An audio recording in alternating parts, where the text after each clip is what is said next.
What is up, you guys? Welcome back to the Crimson Lounge, back at again with another episode of Primordials Bounty. Say hi, everybody. Hello. Hello. Yes, we're back at it again, cracking a cold one with the boys because, dear God, it is hot outside. Yeah. Wonderful. Wonderful. It's so good. You go outside, and you just immediately want to die of heat stroke. Has anyone tried the sun on the cracked an egg on a tarmac yet or anything? It's not that hot, and it's. You take a pan, you crack an egg on it, and you let the sun heat it up. You don't put it on the fucking road. You could do it though. Just wouldn't. At that point, it's eat at your own risk. But I mean, you can do it. I mean, fair, true. It's like if you really want to do that, go for it. But we do not hold any responsibility if you die in the process, or at the very least get massively bad food poisoning. Or how about you just cook the egg inside? Like, yes, how normal. about you cook the egg inside your house like a civilized individual? There was a thing that I did that me and my friends did back when I was like 12-ish and we lived in an apartment complex where, you know those like moments in like TV shows where people walk over hot coals with their bare feet? Mm-hmm. We did that, but on the road. Oh. Yeah, wonder how well that worked out. It was a test of bravery and endurance. Ah, yes, the test of bravery and endurance, and not punishment of being a 12-year-old dumbass. Those who failed were weak. Says the man that was weak. Says the man that was weak. I didn't fail the test. I don't believe you. Well, that's too fucking bad for you then, I guess. It's actually funny. I remember when that actually reminds me when Mythbusters actually did that myth. It's a really interesting one, but I'll save that for later. Yeah. Well, anyways, Clyde's not here because he is at a bachelor party, and so it's just going to be the three of us. Honestly, I don't know how long this session is going to be. I'm kind of aiming for it to be a short one. Mm-hmm. But we'll see how things go. We'll see how long it lasts. Yeah. But with that out of the way, let's go ahead and get started with the recap. All right. Run it back.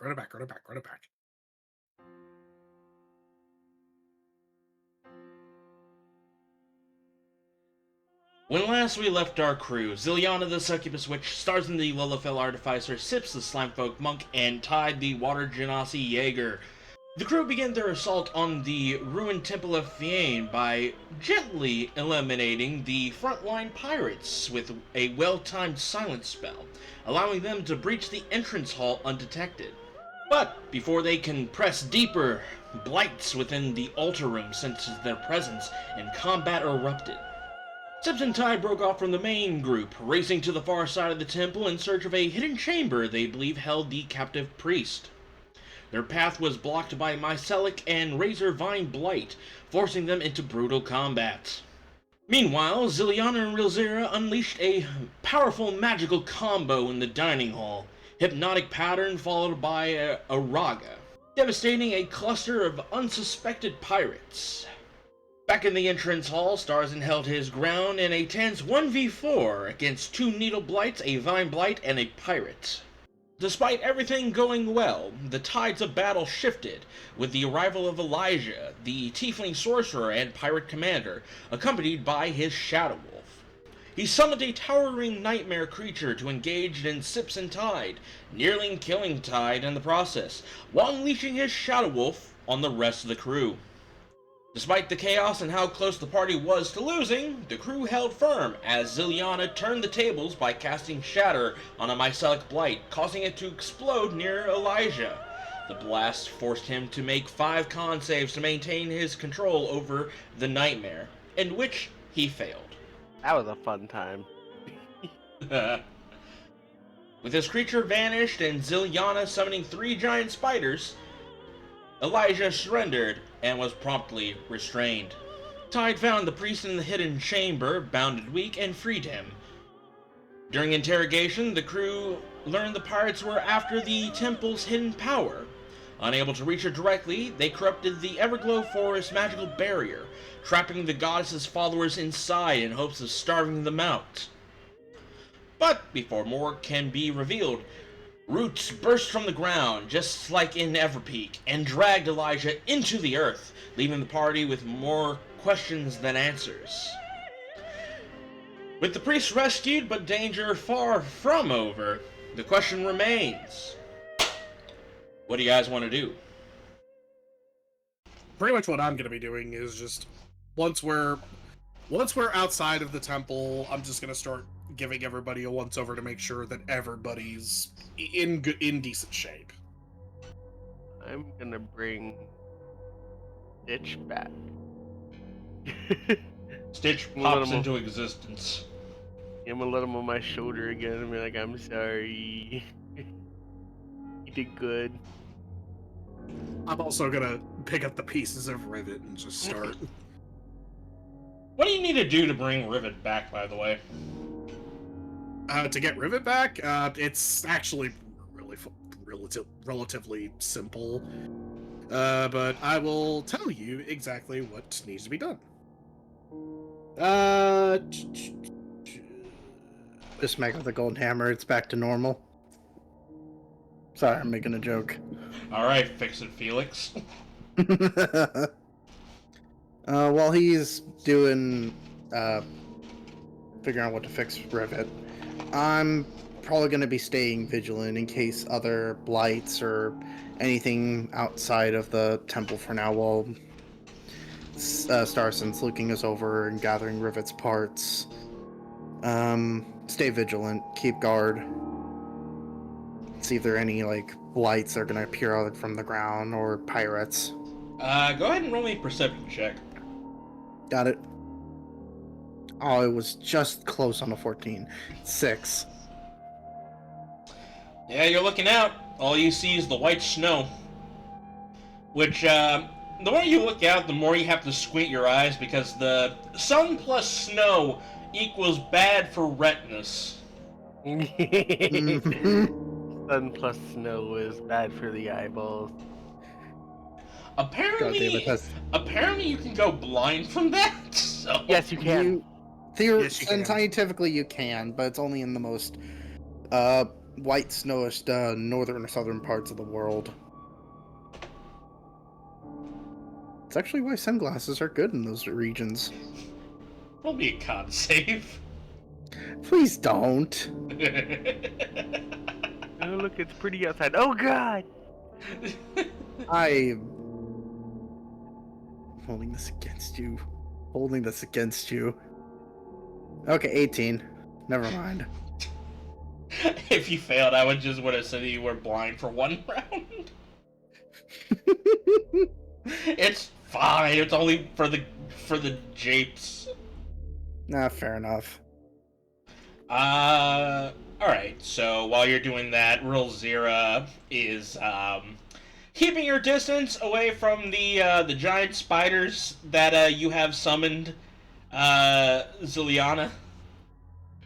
I since there's no enemies, I would de-summonify them. They go ahead and shrink down as they, crawl back into the staff. Yeah. As soon as they disappear, like, you see, like, a genuine breath of relief from Razira as she walks closer. Yeah. I'm sorry if it's a bit inconvenient, it's just, well, bad experiences, you know? I just nod my head, like, I can... Sorry, I burped.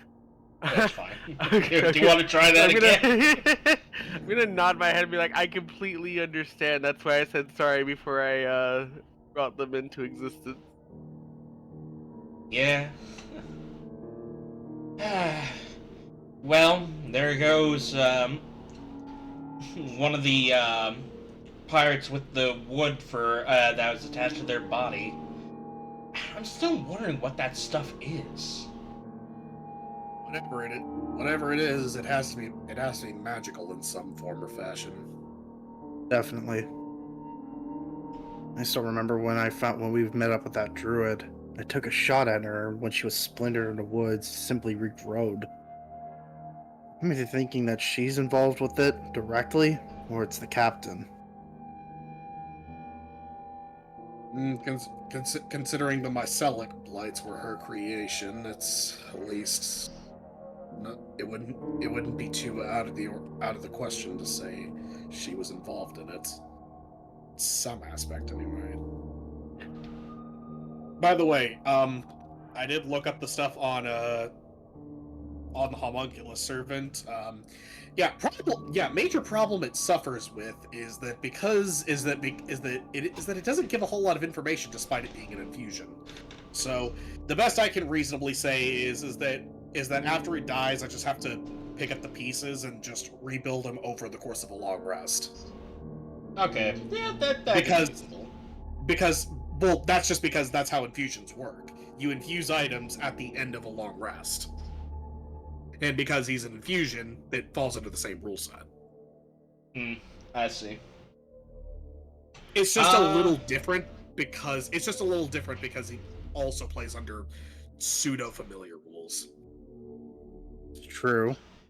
So the priest will go ahead and speak up and say, based on the looks of it, it would appear that they made a bargain with a Galthius blight.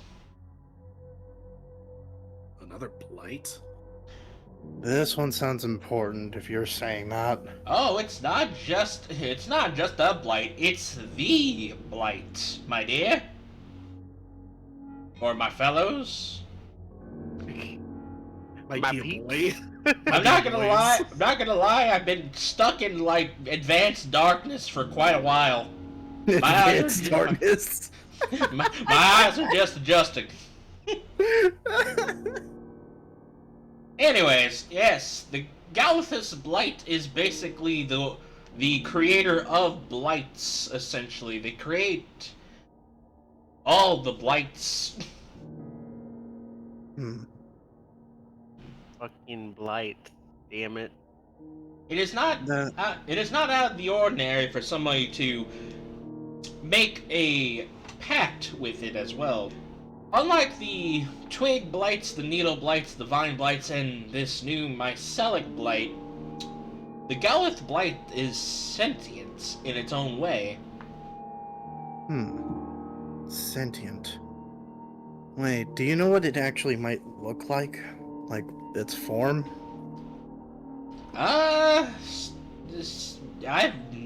Me personally, no, but based off of scriptures from books, it looked like a giant rotting tree.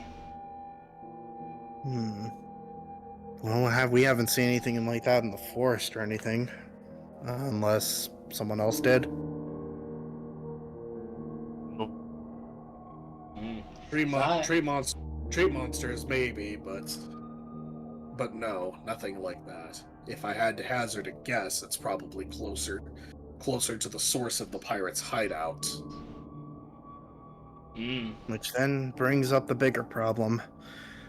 We know their hideout's somewhere in the woods. Don't know where. I'm going to... no, really shouldn't hazard a guess. Well, how about we get... I was about to say Grandpa as out of character, but I need to... Give me a moment. Fucking Thorin just squints at you through the monitor. Boy's about to catch a fucking walking stick right across the jaw. I think we should take Mr. Thorin back to town. At least he'll be safe there to some extent.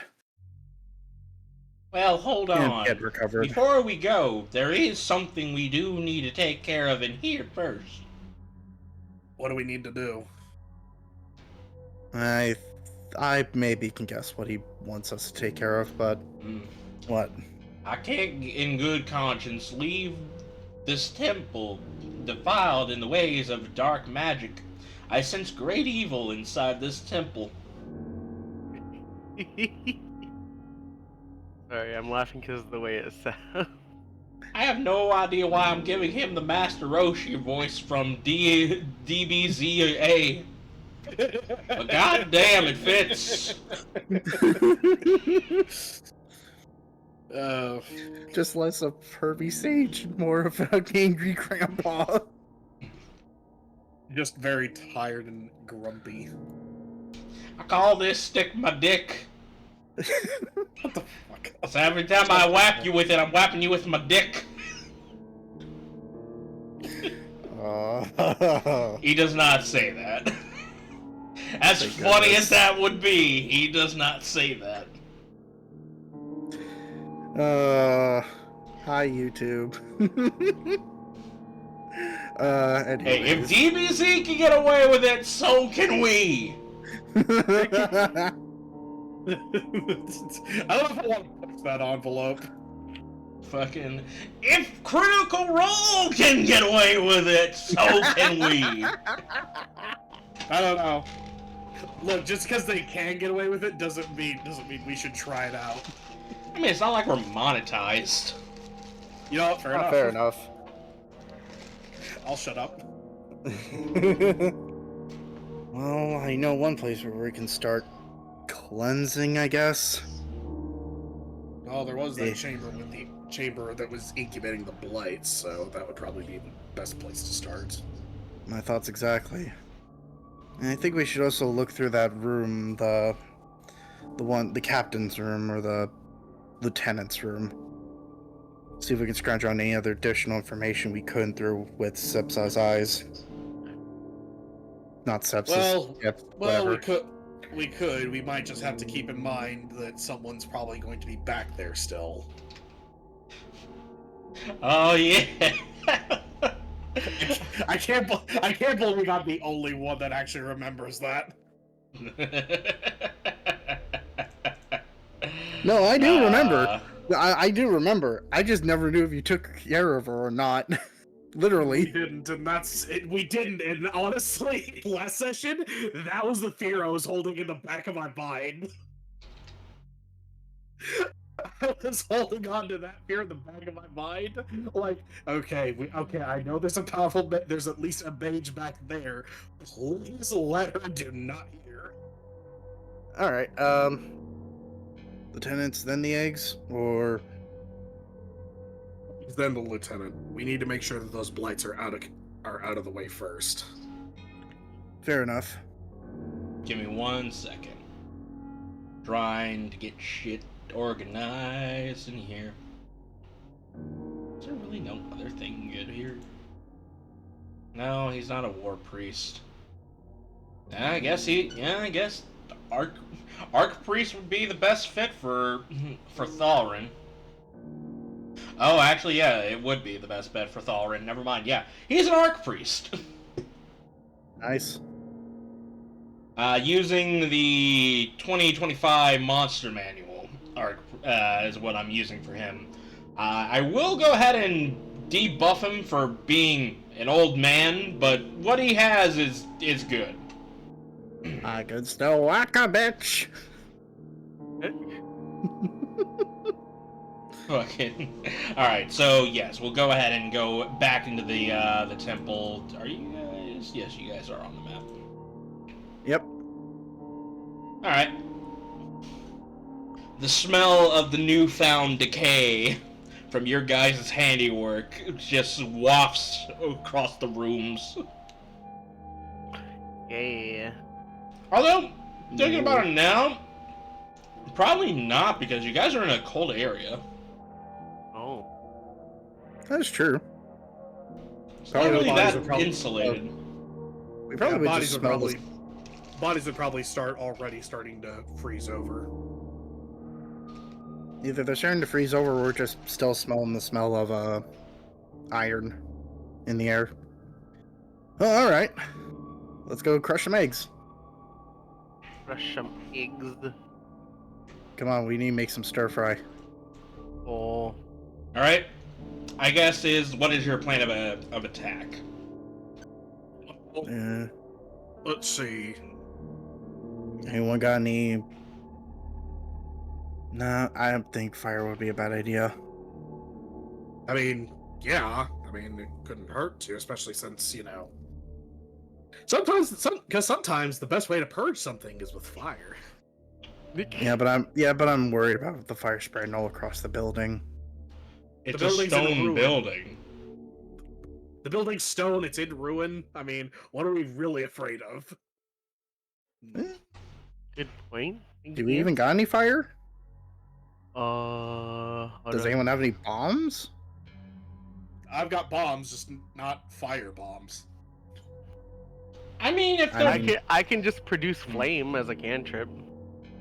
I mean, why don't we just? Let me see. Why don't we just chuck in 2 bombs in there, close it, wait for some screaming, and then we rush in for a sneak attack? I mean, that's an option. Let me see what I have. Well, I've got 1 lightning bomb and 2 shrapnel bombs, and then 3 slime bombs. I mean, I can cast meteors and chuck them into the room. They explode into fire on contact. Not a bad idea. That would actually solve a lot of our problem, and actually ensure that once we close the door, nothing gets out of that explosive mess. But shouldn't we, investigate it? I mean, this is probably our only chance to see how these blights work or tick. Yeah. Yeah, but if I also remember from what Zilyana described, there's at least 1, if not 2 blights in there. Probably hiding away. I don't remember saying that. Well, that's because you weren't here that day. Oh, that explains everything. To clarify, yes, you are correct. There are 2 blights in there, but they were in those incubation chamber things. Oh. In other words, all the blights that were in there were already in the pods. They're being cooked as we speak. Yeah, so that's why I was confused, because it's like all the blights are in the pods. We should be fine, unless there was one that just happened to notice that we never got told about. Here's the thing I'm also thinking. These blights can hide inside foliages and stuff. There's foliage all around in that room. It wouldn't be too far of a surprise. There's at least 1 blight hiding in there. That isn't in a cocoon. I mean, there was foliage, but most of it is heavily around the pods. So I'm still saying, never know. Just never know. If you want to go study, go ahead.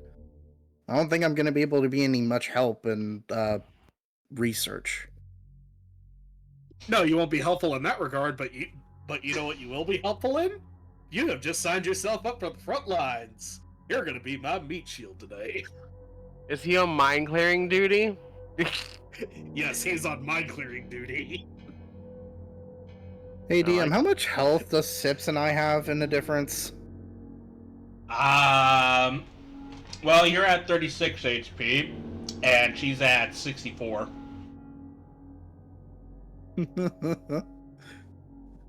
I would suspect Sips would be better, since Sips is the destroyer, and has more HP than I. Yeah, I've still got healing. I already been knocked out by 1. Sips will walk up and say, Sips is gonna walk up and say, "It's fine, I'll take care of him." We all know Sips would be the Yeah. being front line.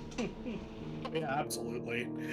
It's just with boss getting overthinking and second guessing the situation. It's like, do I hear you wanting to desert, young man? Oh my. Pulls out the Luger and commissar hat. Oh no. Nah. Oh Alright, no. Warhammer, I would. Alright, If this was Warhammer, I would for have the- killed for the myself and turned to sake- chaos. For the sake of spading things up, what are we doing here? We need to investigate the pods and see if we can learn stuff about them. Alright. And we're all going in,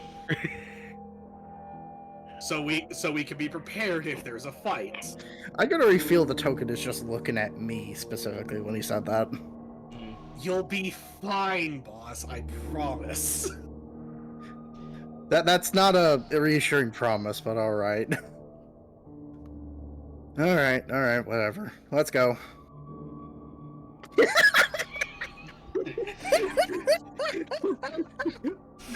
Hey, how you doing, little For mama? the oh my god, really? Why me?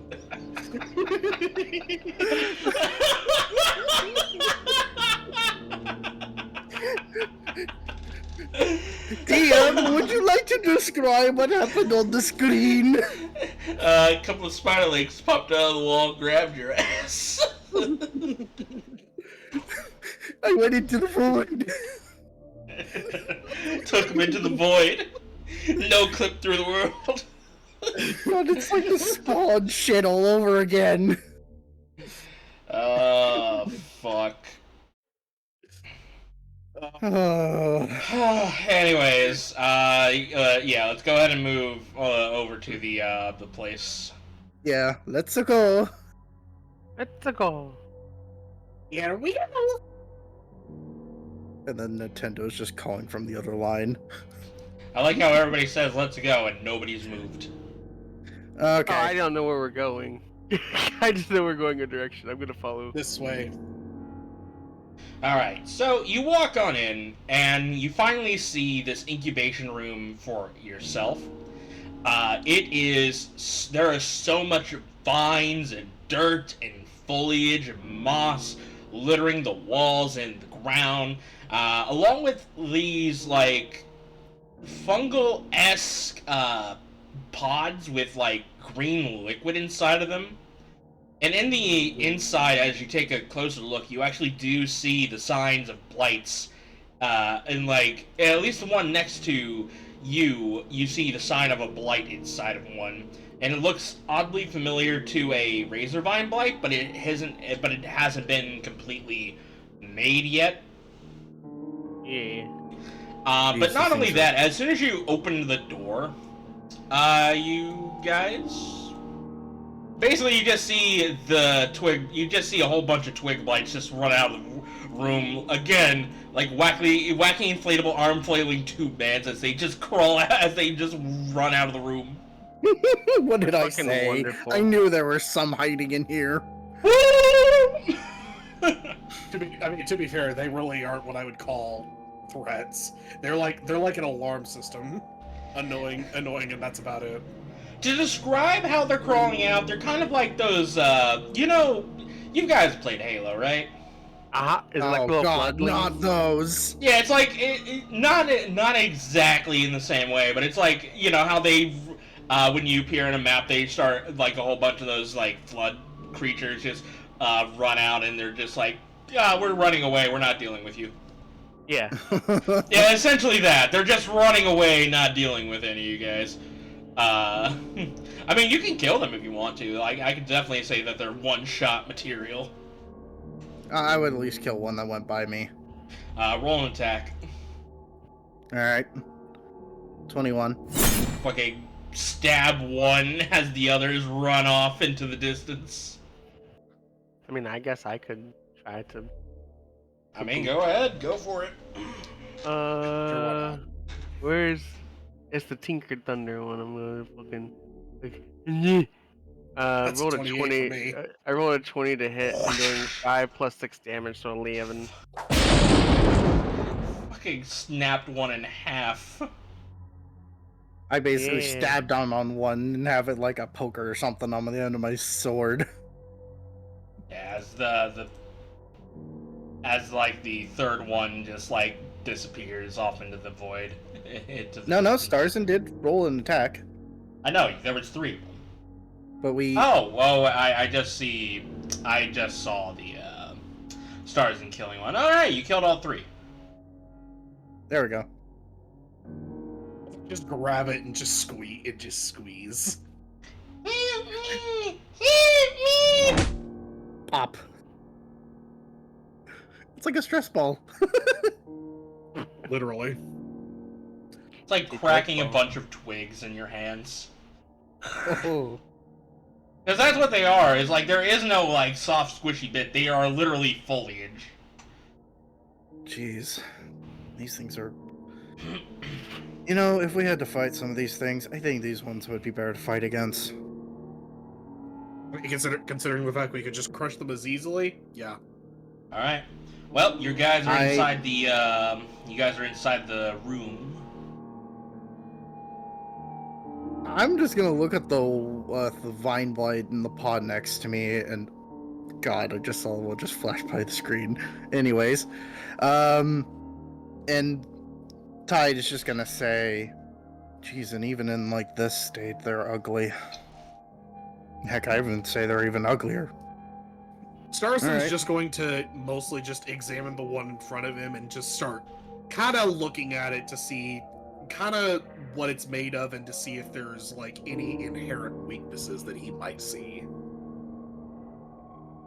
Go ahead and roll me a investigation. Got you. Double 13. Guess I'm not doing a whole lot of investigating today. You go ahead and examine this fungal thing, and it's odd. It's almost like it's kind of like one of those things where you think you see a face, but it's really just like how things are crafted. It's like a trick. It's like an illusionary thing. Mm-hmm. Like you see a face there, but it's not really there. It's just like the pattern recognition. But you get around, and it's like this. It's not really much in the way of. It's not sturdy. It's literally made out of fungus that's trapped within that's trapping liquid with inside of it. So it's fungal in nature. Yeah, it's fungal in nature, with a sack of liquid inside of it. Yeah, something that. I don't have it. I don't. So we're playing to enjoy these, right? Eventually, we're Eventually. also plan on to investigating them and figuring things out. Okay. I can try to investigate one and see if I can figure out anything. Well, if you want to do it, go for it. All right. I'm gonna investigate one of them that's like that has something in it, probably. Probably the one next to me. This Or, one? yeah. That's Stitch. I put Stitch over here because I'm gonna forget he's. Okay, yeah. Just put him on an egg. Investigation. That's an 18. Okay, good to know. All right, so Zilyana, Yeah. Once upon a time, you used to live in hell. Yeah. There is a process in hell where when a person makes a deal with the devil and they die, or if they either failed the bargaining or, depending on the bargain, succeeded the bargaining, their souls were sent to damnation. Yeah. And there was a process down there that can make the soul of the person into a devil, or a demon, or a Yugoloth. Okay. This, you're getting a sense similar to that as you look in. As not only do you not only you see this thing half baked, but you also see, looking into one of its eyes, you see a human eye.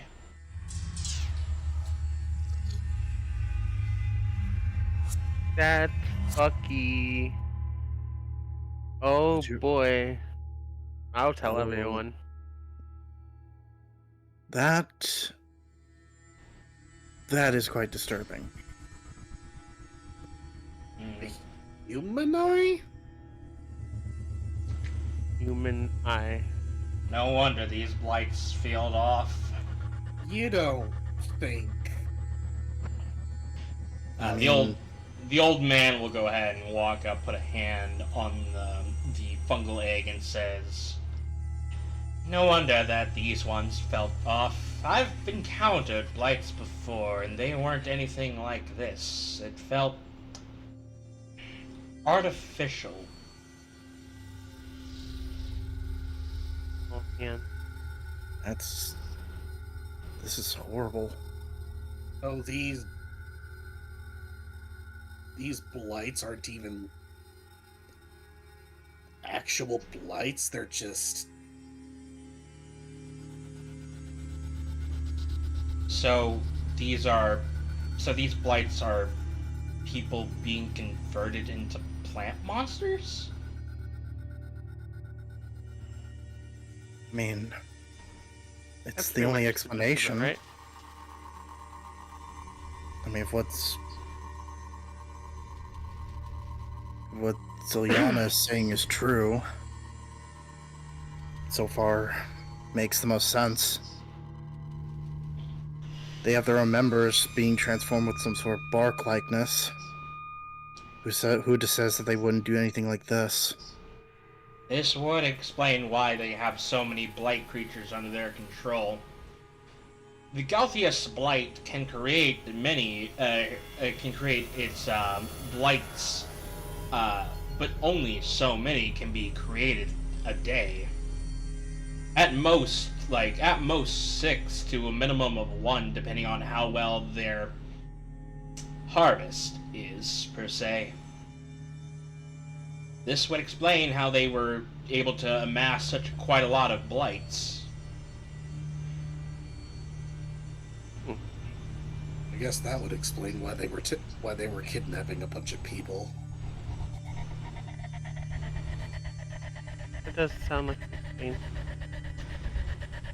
So, here's the other fun bit. Real Zero will go ahead and look at the twig piles. You don't think those are... Let's not think about that. Tarzan just audibly gulps, trying to push the thought out of his head. One thing's for sure, they are definitely worshippers of Scathe. Only his twisted magic can create something this horrendous. Well, if there's nothing else to learn here, then I think we should at least ensure that all this is undone. Need to make sure everything here is torn apart and murder. I'm gonna look at the priest and I'm gonna say,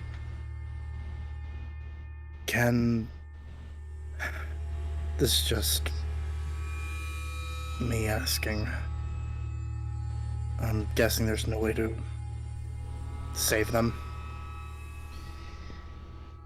No, odds are they probably used the dead bodies of the people they kidnapped and put them in the pods for them to be constructed into whatever these are.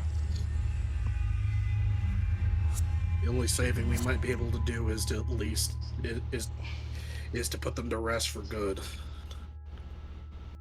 Agreed. As I'm you gonna all, open this. I'm gonna open this door back behind me. I'm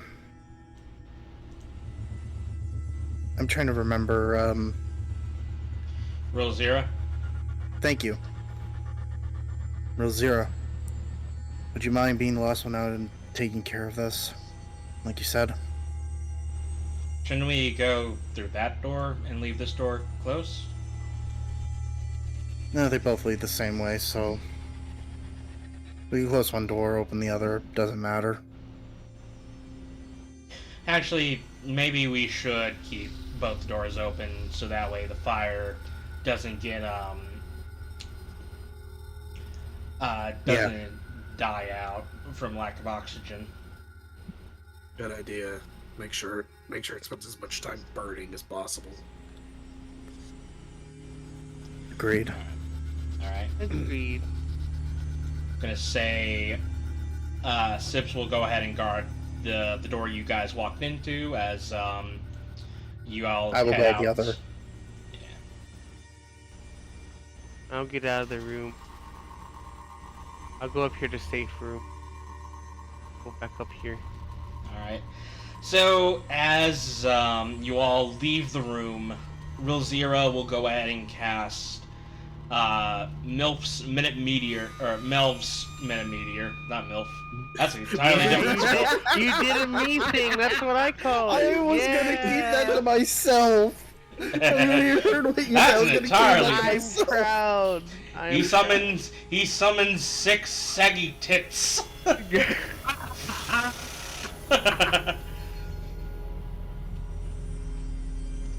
No, Real Zero will go ahead and cast Melf's Meta Meteor as 6 tiny meteors float around her as she uses all of her bonus actions to fire the meteors into the room,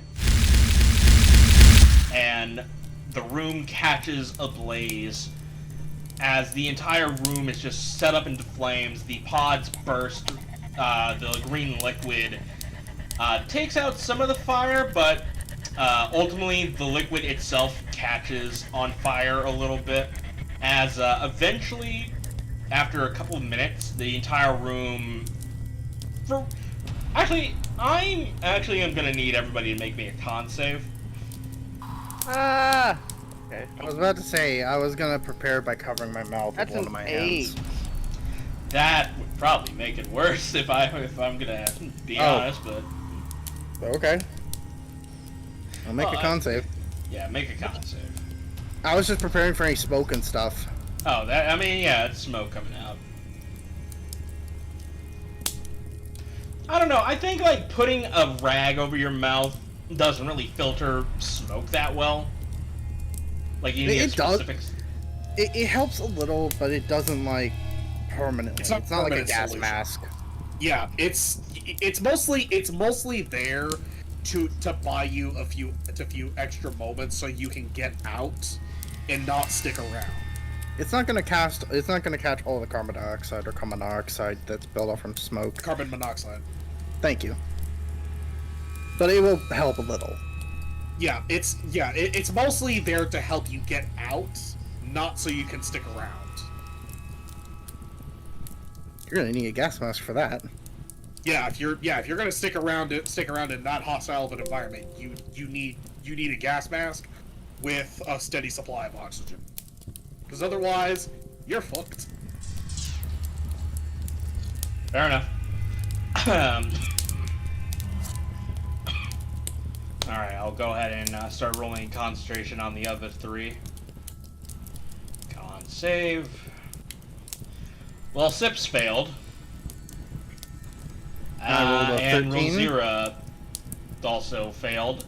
I'm pretty sure I failed with a- Tide, you succeed, and Starzin, you succeed, and Zilyana, you fail. So basically, you all are caught. The smoke is getting to you guys' lungs. You will definitely need to leave this area before you start suffering some suffocation damage. Suffocation damage. Yeah. You know what's even more ironic? It's the 2 people that were also in that one big fire that succeeded this. As the fire's starting to roar, I'm gonna start motioning everybody to get out, like kind of like Starz's kind of holding his breath a little bit, but kind of saying, "All right, everybody, time to go."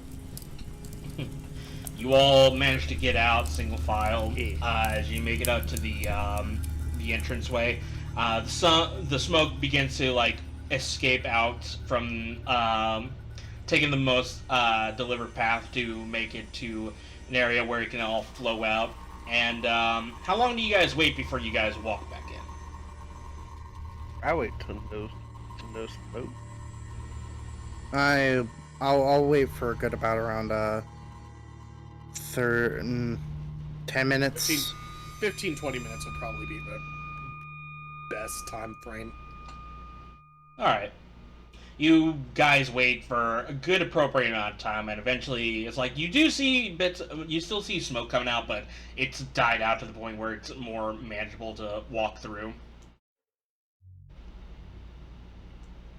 I'll have my rag, my cloak and cover rag covering my face as well. Alright. The bottom half. So, alright. One last thing to check out before we check out of this place. At least, let's at least make sure the place is cleared out top to bottom. Alright. Alright. Should we pull any salvage, or should we just leave this? I doubt we're gonna find a whole lot that's actually salvageable here outside of some intel and notes, but I'm at least gonna on scrabble around for some bullets. I lost a few. Be my guest. Be my guest. Loot some bullets if you feel like you need to. Not a lot, just a few enough. Just until I have like 20. Back to my 20 max. If I can hopefully get enough. 15 to 20 bullets would be better. I'm not saying I want to grab 15 to 20, I'm just saying I want to grab at least till I have 15 to 20. Yeah. I mean, there's plenty of dead bodies that have bullets, so you could go ahead and just grab some from them. I'll say that you're back to full with that, considering how many fucking pirates you killed. Alright. Thank you. Alright. Go ahead and move your guys' token to where you want to go to next. Well, I know the next major area is then the back past the altar room. I wouldn't just be following the rest of everyone else. I was trying. That's my bad. You failed. I get Starzin's attention by tapping his side of his arm or shoulder towards the door. Yeah. Alright. I'm gonna make my way towards it. I'm gonna go stealthily if I can. Alright. Yeah. Go ahead and roll me a stealth check. I'm gonna get behind him and also roll stealth. 21? Alright. 15. Go ahead and you tiptoe your way over to the door. Go through the zips. Actually, I'm gonna get right in that little that little hallway, and just kind of wait right there. The southern hallway. Like, I'm gonna be peeking my head around the southern part of this four-way. Alright. Alright. And Sips rolled a 22 on stealth as well. I just look towards my two companions with my hands and make a motion of like lockpicks with two of my fingers, and then like, are we doing lockpicking? I mean, if we're doing lockpicking, I could do it because I do have the tools for it. I'm asking you guys. I'm pretty much just asking, do you want a lockpick or do we want to rush? I mean, it's just, from what we know, it's just the one, so bomb rushing in isn't exactly a bad idea. Fair enough. We could get her to open the door for us. True. Wait, yeah. I And then wait for her to come around and we just jump her. yeah. Wait, I just pull up a finger. Stitch. Do the thing like last time. I don't fully remember what happened last time, but since Joe knows, Again, I'll let him do this. You can't. Okay, boss, you really need to stop saying do the thing like that. Zilyana was not. Fair enough. Was not here. Sorry. I mean, Stitch last time got the door open because he made a lot of random noises that were of the crew. He was using mimicry to mimic the voices of the crew. Yeah. So basically, we just need Stitch to do mimicry once more to get her to open the door, and then she'll walk out. We'll jump her. I mean, Stitch did hear what Elijah's voice was, so he could mimic that. Do it. Actually, that would be even better because Do it. that would get her attention quicker. I agree. Do it, Stitch. Do it. I'm gonna ready in action for tackle grapple. All right. Stitch will go ahead and fly over. Is there anything in particular you want him to say?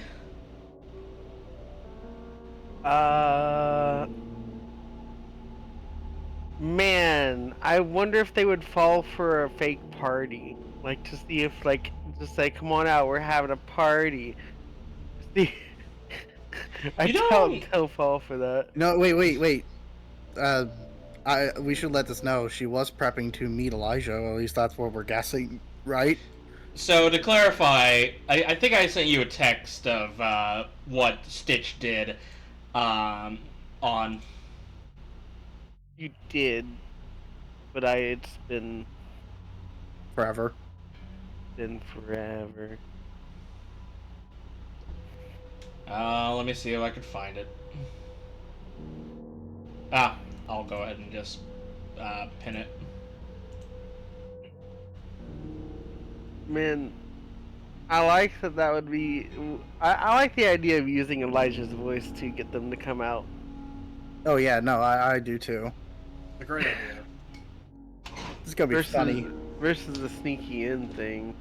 I mean, getting the gnome out is gonna be a bit tricky considering the last bit of information I sent you of what Stitch did. Oh yeah. If we say the right thing. Mm-hmm. So right now, as it stands, getting them out is going to be a tricky thing to do.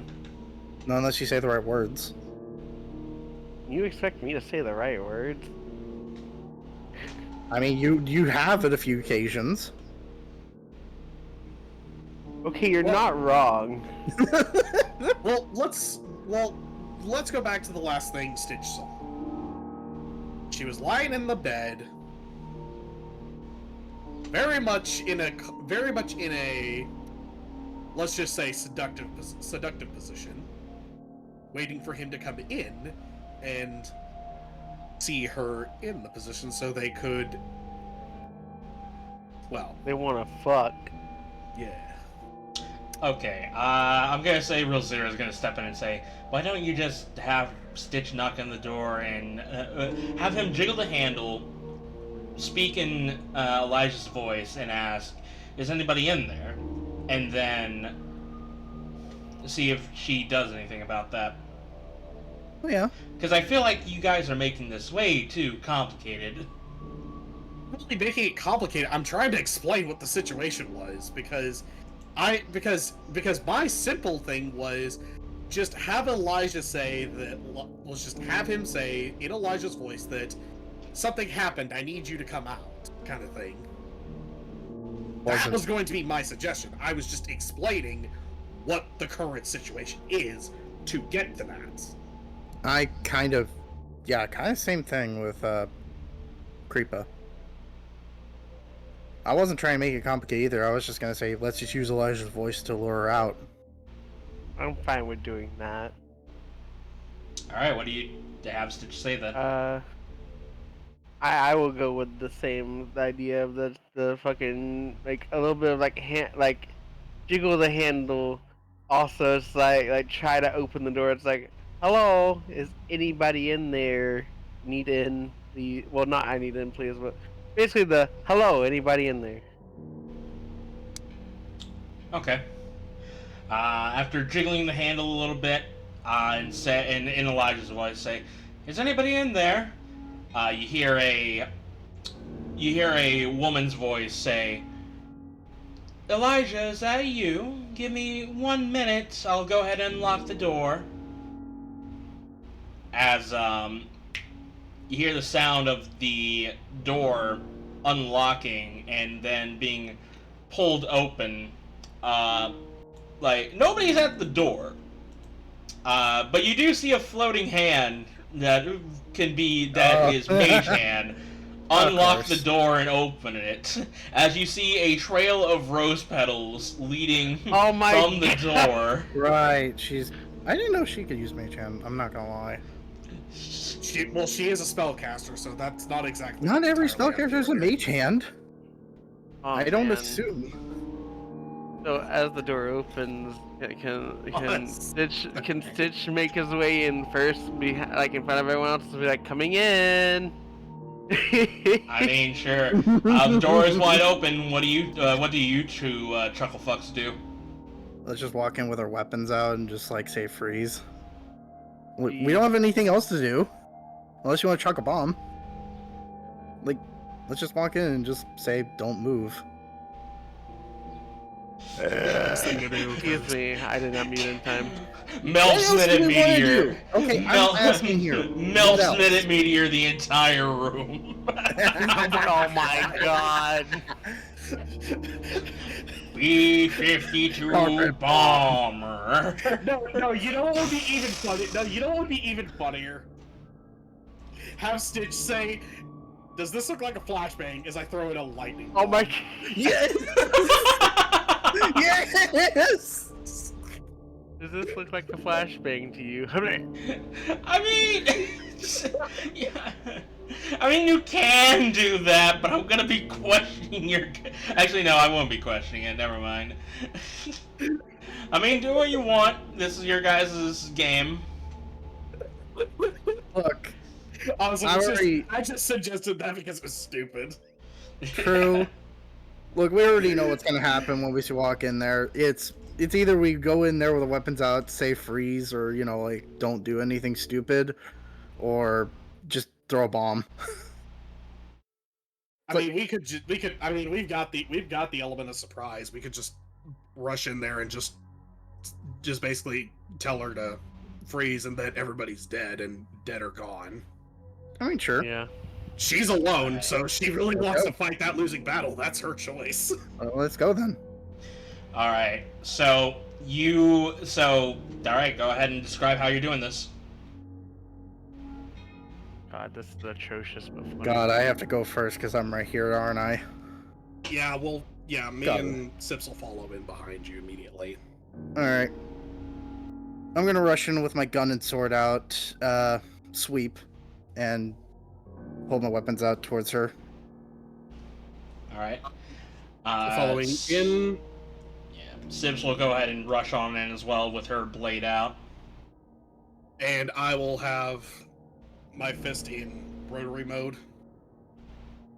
You fucking have the Gatling gun out. Yeah.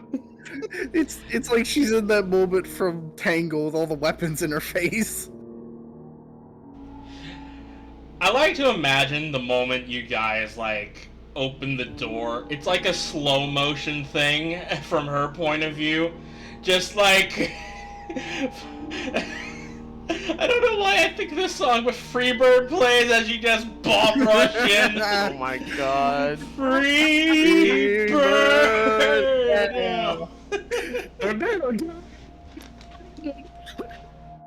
Just Rainbow Siege tactical break in the wall. FAI, open up.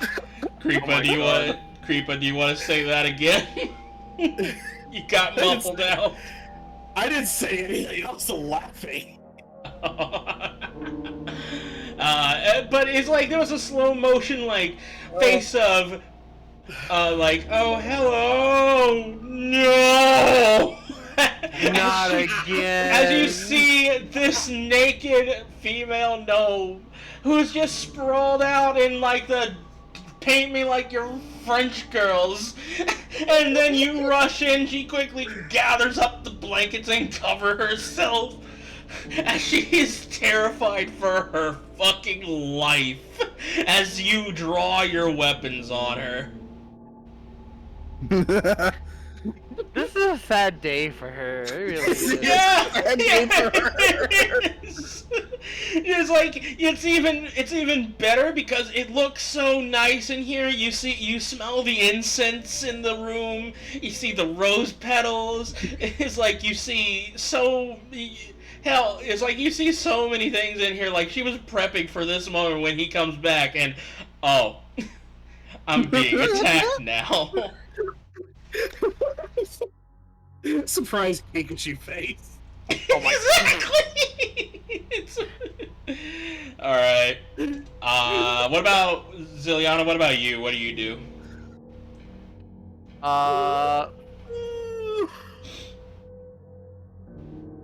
Man, do I want to do it? So I'm all the way back in this room still because I didn't stitch forward. I mean, you could have came close if you wanted to. I could. I can block off this door. I can. Well, Yeah. not this. Wait. I have a cool idea. If you're willing to hear it out. What is it? You walk in with Stitch on your shoulder, and he just says, "Hi, darling," and in the guy's voice too. Oh my fucking god. I could do that. I thought of another thing that's also really dumb. You sick Go ahead. Okay. All right. Well, what do you do? I'll do their idea for safety. All right. That's a good idea. So you walk in with Stitch on your arms, as Stitch will go ahead and say in Elijah's voice, "Oh, hello, darling." Who are you? What's going on? Hands up. No sudden movements. You're really gonna tell her to put her hands up in her compromising position?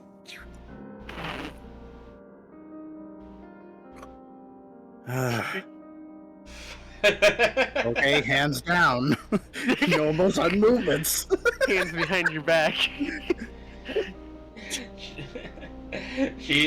So to compromise, she's just gonna go ahead and put one arm over the blanket that's covering the rest of her body, as one hand is up in the air. Understandable. Nice little setup you have. A shame there ain't anybody left here. What happened to everybody?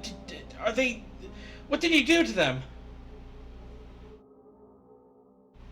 Well, considering we know that you and your comrades were involved in kidnapping a priest, most of them are, well, relegated to the past tense.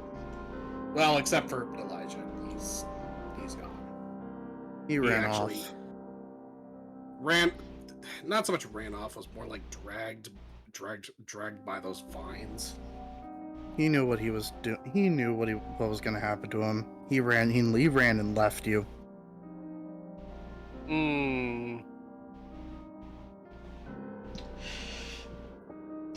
I can't tell if that's a persuasion or a deception right now. This is from I'll say this is from Tide's view. These guys are so clever enough and have like done this so often, getting trapped by vines and being dragged away. That's probably like an escape routine. He probably knew this was going to happen regardless. At least Elijah did. So he knew this was going to happen. He was going to escape. He was so nonchalant about it too. So he probably knew he was going to escape. Either he assumed you were dead, he either assumed she was dead, or left him, or left her. All right, I'm gonna roll her insight. You roll me a persuasion check to see if she believes it. Okay. I could have done intimidation, but my intimidation shit. Yeah, 13. Insight is wisdom? Yeah. Yep. Let's see. She could have a decent wisdom. Yeah, I mean, she could. I mean, it's also Joe, so he might just roll high. She looks at you with like a very angry expression. He wouldn't just leave me unless it was 100% necessary. 100% necessary. Regardless, he's gone. He's Rest gone, your and mate. you're the only one left here. She like uncomfortably shuffles to the corner of the bed, like with the blanket still up. It's like, what are you going to do to me? Hey, Sips, do you see any of her clothes around? I'll go ahead and roll a perception check for Sips. Nat 20. Wow. Ooh. Yeah, she goes ahead and walks over to the corner right next to the chest, and right next to the chest you see a pile of clothes over there. Alright. I'm gonna, while everyone else is keeping an eye and a gun on her, I'm gonna go over to her clothes, pick them up, but leave any weapons and focuses behind. Yeah, in that corner you see that she had a spell book. I'm actually gonna grab that and toss it to Zilyana. Okay. Alright. Zilyana, you have a spell book. Yeah, I got a spell book. Any other weapons like a dagger? Let's see. I don't think she. There is a quarterstaff. That's about it. I'll leave the quarterstaff right there, but I'm just gonna toss her clothes onto the bed, close to her. First, you're gonna get decent. And we're probably just gonna take you in. Unless you want to fight, then we'll fight. She just eyes at you and looks at her clothes, just like this is like the most uncomfortable she's ever been. As we'll just go ahead and flash cut to her changing her clothing, so that way she's finally fully clothed now. Yeah. Alright. Fair enough. I hope you got your eyes full what you were looking at, pervert. She looks sad, like angry and sad at the exact same time. Say something that would shatter her. If you want to, go ahead. I'm just gonna tie her, bound her hands. I'm keeping my mouth shut because I already said so. You know, I'll commit to it. Don't flatter yourself. You're not my type. I'll have you know I am happily married.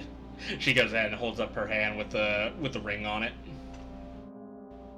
And yet you're the one calling other people perverts.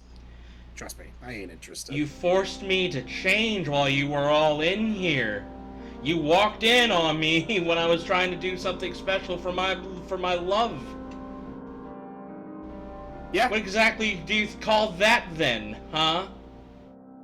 Well, considering the fact that you're a criminal, your dearly beloved is responsible for kidnapping, and we also don't know what you're capable of. You really think we're gonna take our chances with you? As he's just raising an eyebrow. Like you're doing any better with kidnapping me right now. As Tide, go ahead and roll me a sleight of hand to see how well you make these knots. Alright. Can I get Sips' hand in this? Sure, she can provide the help action, why not? 17 on both sides. Alright, you go ahead and you tie her arms together. She is definitely not going to be able to move. While I'm also tying and Sips is helping, I do have my wedding band on. Starzin, after the whole conversation, is going to start looking around for any useful intelligence. You see a shelf full of books.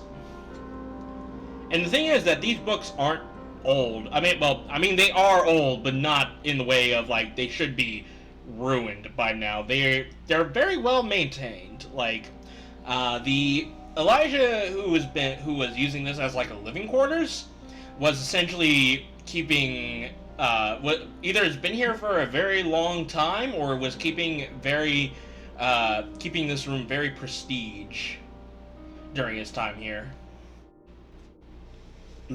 I'll give him credit. He knows how to care for books. Hey, what about the chest? You think you have left any good equipment of his behind? Hard to say. You're free to check it. You're free to check it out. I'm gonna continue looking to see if there's anything useful we can use against these pirates. Okay. I'll leave the prisoner for Sips to keep watch, as I'm gonna see about the chest. I'm just continuing to look to see if there's any other books, if there's any books that might be useful knowledge given the current situation, either on blights or knowledge on Scathe, or even general like journals or intel that they have been writing. And I'm gonna be looking for any objects seems to be of significance, like weapons, maybe armor, maybe even some talismans or artifacts, maybe even a wrapped bundle of plant components, maybe. Anything that seems to anything that seems to raise a curiosity. How about that? All right. Let me see.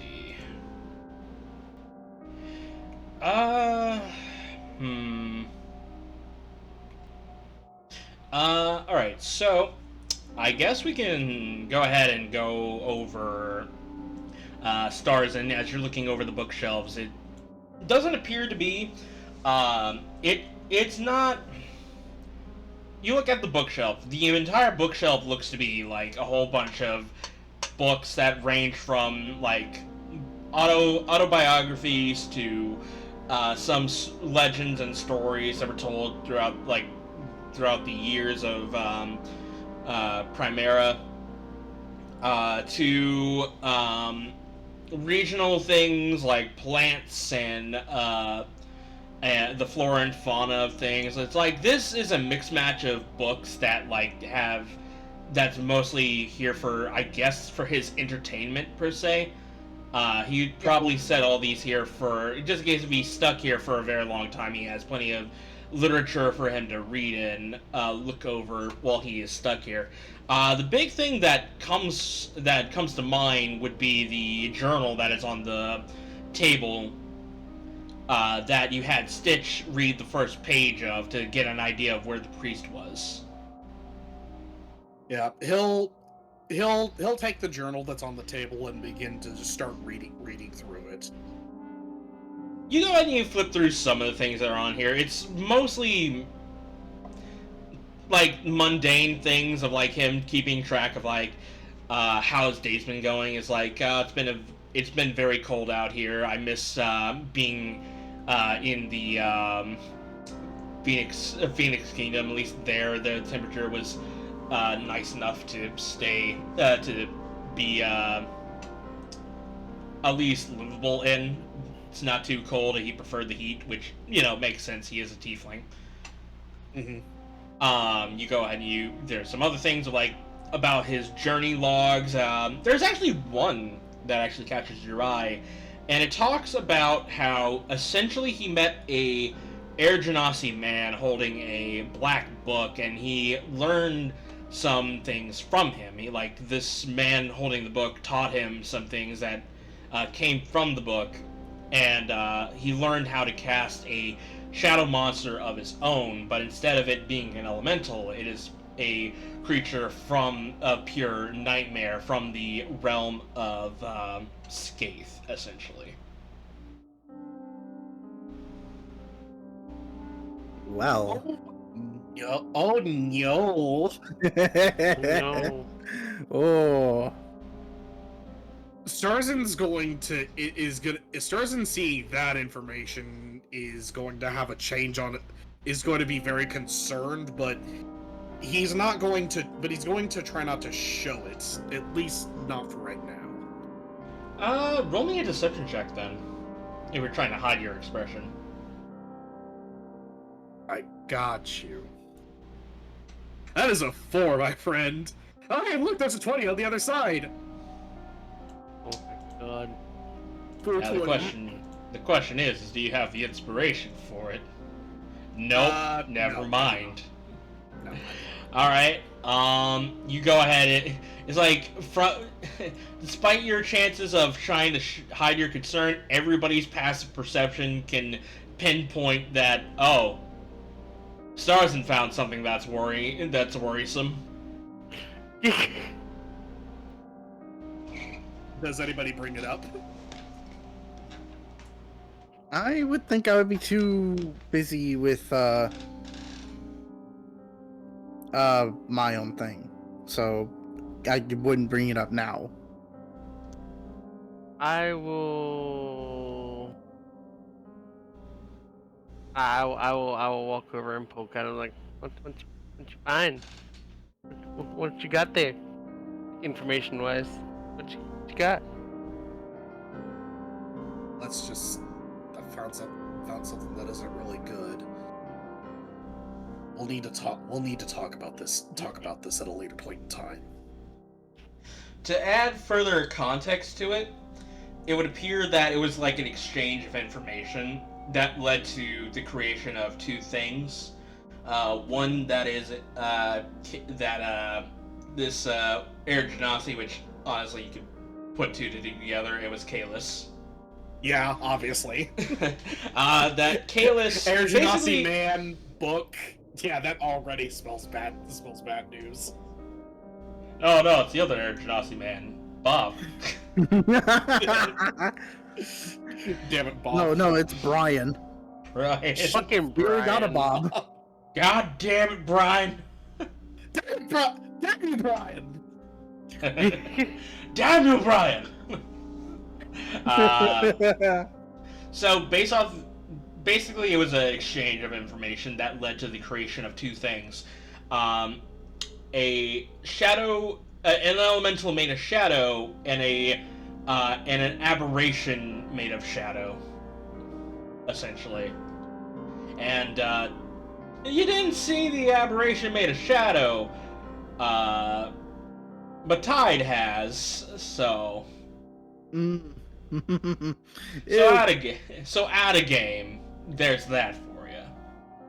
I kind of had a small feeling this was happening, but I didn't want to say anything. Yeah, and essentially they left on good terms, and they sailed they both went their own separate ways, which led to basically the events of what's going on here, essentially. Basically, you read further in, and roll me a perception check. Okay. I probably should have had you did that in the first place, but It's an 11. that's good enough for some of the bits. So Elijah writes in like very fine cursive, essentially. Mm-hmm. So it's like one of those things like, oh, you can pick up words here and there, but the other time it's like, what the fuck does this say? Who writes this way? Damn you, cursive! Exactly. But it's like one of those that very fancy cursive though. Mm-hmm. Okay. You go ahead and keep on reading. It essentially states like, we arrived to Everglow to enact our plan for gaining ultimate power, to help us navigate through the Grand Sealy, essentially.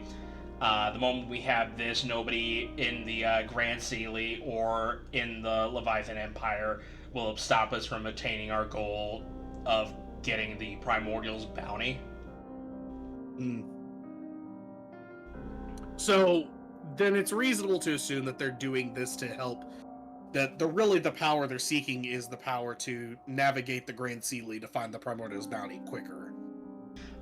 Not really. Entirely? Not entirely. Like, they're more trying to seek enough power to where if anything stands in their way, they can easily dispatch it. Kind of deal.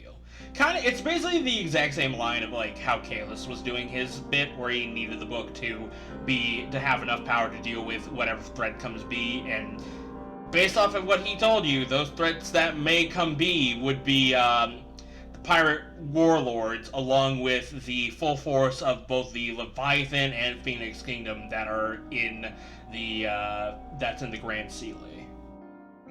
So they're mostly just trying to build up power so they can actually reasonably hold their own in the Grand Sealy and possibly overpower everybody. Yeah. If I hadn't made it clear already, this is basically One Piece. Yeah, we've probably hammered that in well past the point of death by this point. And your crew is basically the Straw Hat Pirates. Yep. Alright, anything else? You look back on the notes and basically it talks about how they had this plan from the Druid lady about making a pact with the Galtheus tree, the Galtheus Blight, and basically use the power of the Galtheus Blight to amass an army along with gaining more power if they continue their pact with it, essentially. Mm-hmm. So basically, they have a pact with Scathe to make a Galtheus tree, and currently have one still. Yeah. Essentially, basically, on their journey, they made a pact with Scathe to basically grow a Galtheus Blight tree. And they've used this Galtheus Blight tree to essentially make them... I'm gonna need you to roll... Give them a private army in their back pocket. Yeah. Well, yeah, basically give them a private army, even though it's like very, costly. Costly. And time consuming. Yeah, very time consuming. I mean, hey, it's an Yeah. army that you can practically grow despite the fact that it takes time is a hell of an asset. Let's be real. Yeah. What do you need me to roll? Actually, Real Zira comes in. Do you say any of this out loud, or are you just reading by yourself? He's kind of murmuring it as he reads it.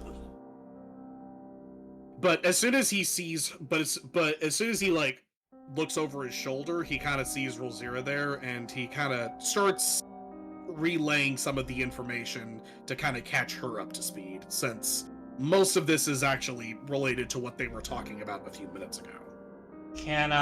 Is there if I can search through the book? By all means. Maybe you'll see something I don't. With a soft 20 she does. Nice.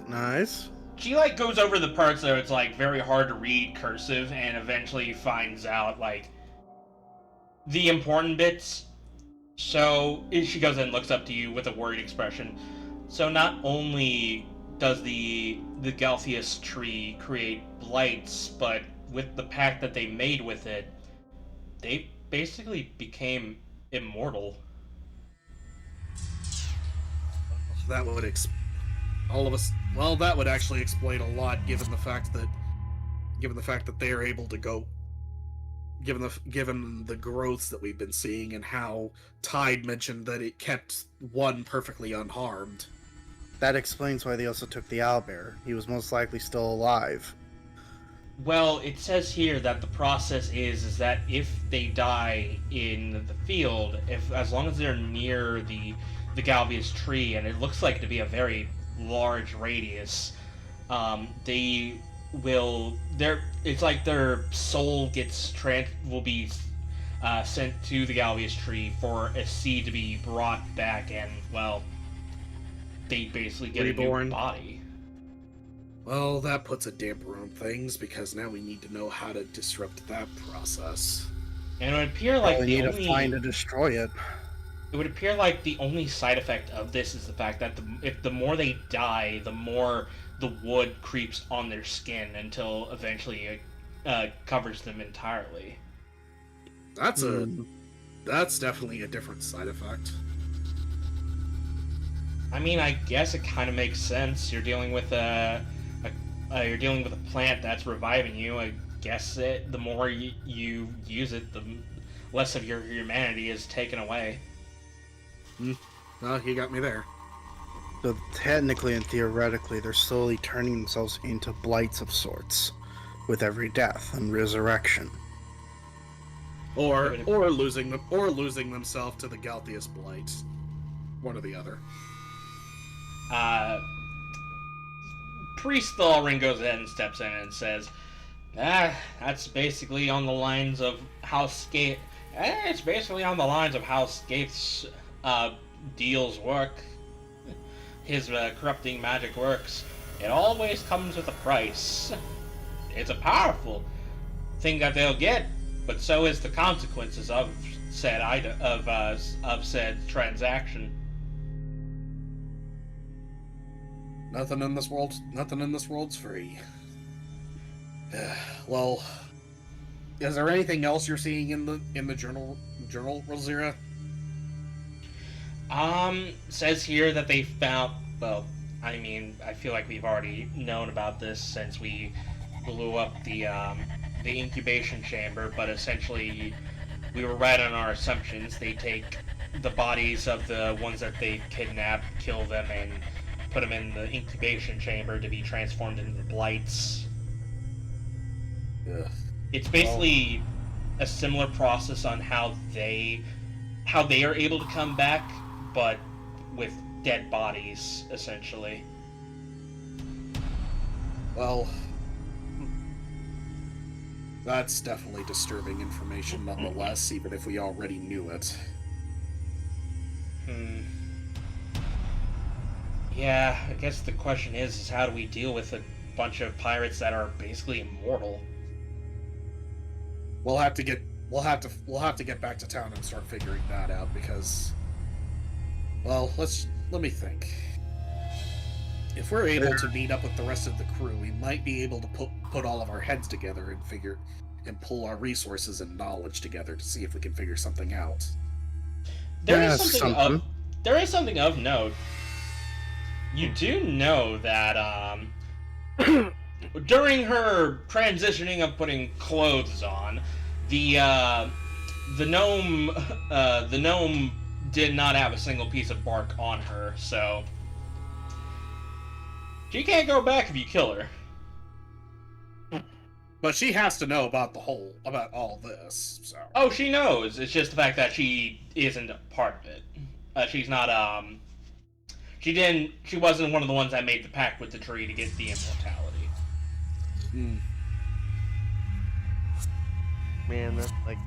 Starzin's actually thinking about that and is gonna walk up to her and ask her a simple question.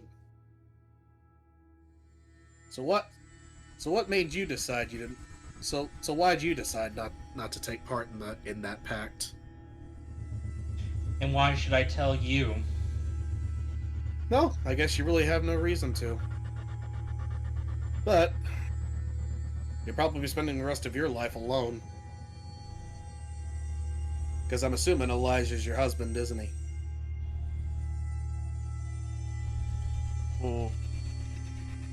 Yes, he is. And he will come for me. Maybe. But maybe he won't be the same man when he does. Maybe he'll already be too far gone. Considering that, based off what you said, you didn't kill him, so he's still the Elijah I still know. But that could change a lot between now and whenever he comes back. Heck, maybe even between now and the next couple days. Who knows? Oh man. You don't have to tell me anything. Just food for thought that, you know, that the one you love won't be around for a long while, and even then, he'll probably lose much more than just you before it's all gone. And you'll probably suffer worse than he will. Because you'll have to watch him go. She just looks at you with pure venom in her eyes. He looks back at her and just shows no emotion. Well, whatever Elijah's paying for, I hope it's worth it. Because he won't be able to hold on to it forever. You act like you know more, considering that I was there from the beginning when they took on that pack. I know what they signed up for. I know what I was getting myself into by being with them. You saying those things will not deter me. Well, don't let me stop you. Right. Like I said, I just hope whatever it is, it was worth it. Because losing all that is never fun, even if you're prepared for it. And he gets up and he stands up and walks away. As you walk away, she basically says under her breath, like, getting power to be able to traverse the Grand Sealy is worth it. He doesn't look back, just returns to Zira and just starts thinking. Moving on down the line, I guess we can go ahead and go over to what's inside the chest. Yep. Let me go ahead and get the book for the treasure. Get in the fucking treasure book. Fucking treasure. Fucking windy. Fucking windy.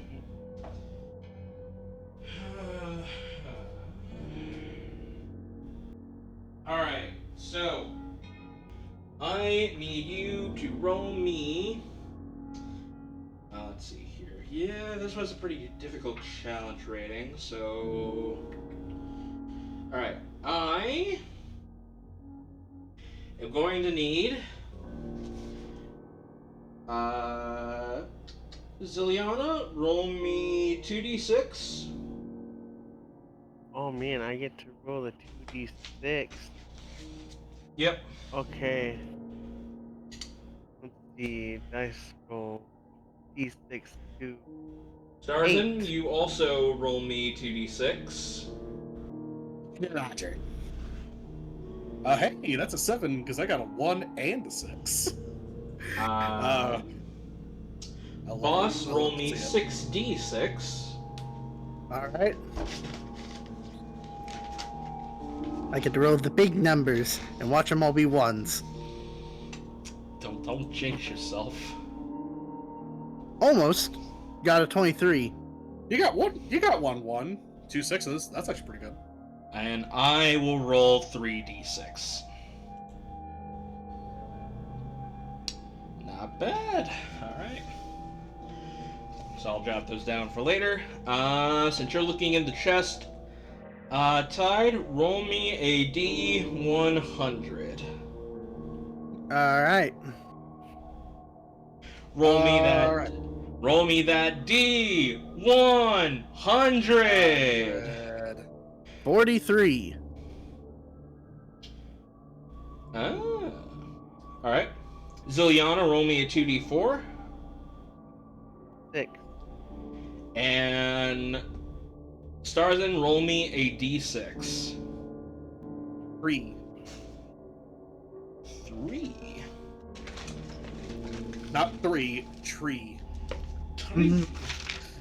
1. 2. 3. 3 nip. Oh hell no! I'm out of here. I see what you did there. I love that moment.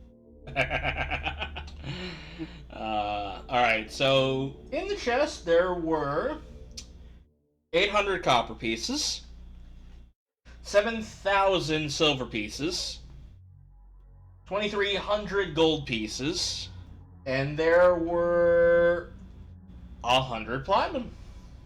There was also 6 art pieces. I'll get into those later. And 3 magical items, which... let's see... probably not that. You keeping up this as well, Creepah? Yep. Thank you. I had to go for a moment. Like right in the moment when we was listing off things. Alright, so I need boss, I need you to roll me another D100. Okay. 66. Ooh. 66. Just 3 numbers away from the funny one. The funny number.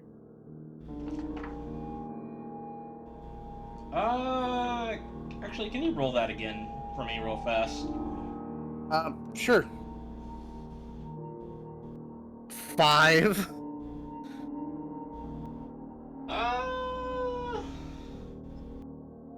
Actually, that's not bad. There was a superior healing potion inside. There was. Yes. It is in past tense. As in, you're taking it now, so yes, in past tense. Okay. Oh, okay. Okay. Fucking Christ. You also see a weird light gray shawl made of opaque fabric that looks like it was woven. Looks like the woven web of a spider. I look at this curiously. And what's the last one? You see a magic wand that looks like it's like it looks like a black stick, with leather wrappings at the handle of it.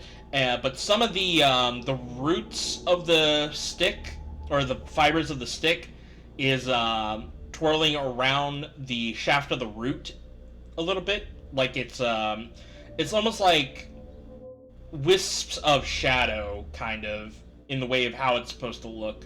But it's it's a magical stick. It's a wand.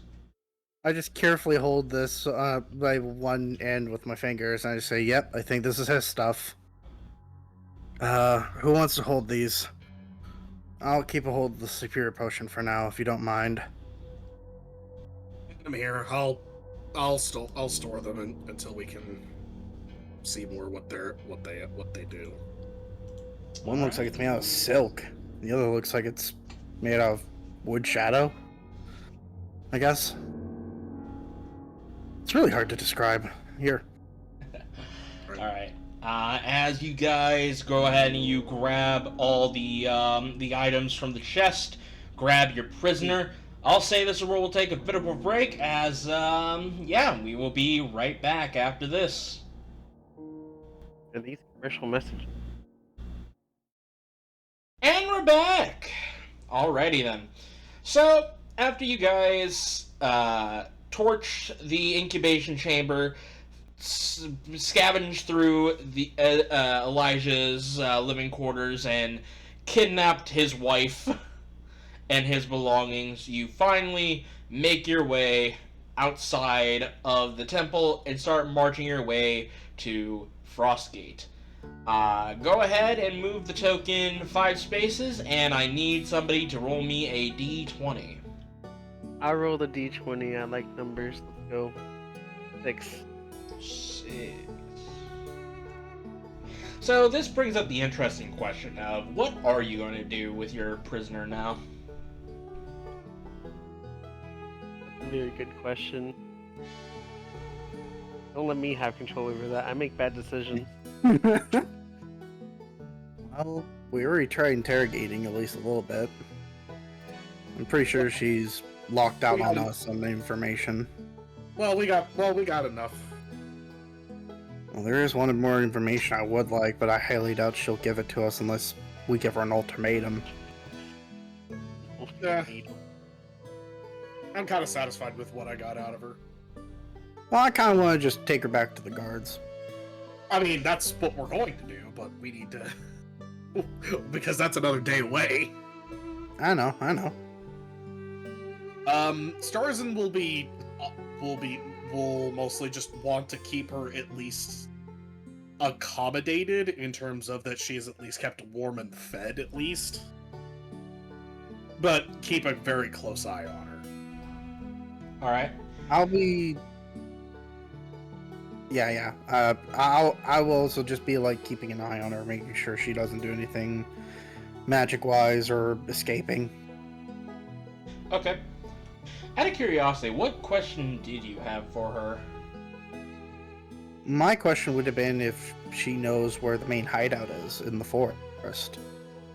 But I highly doubt she'll tell us that information. I mean, it's a possibility. It just depends on how good are you at persuading her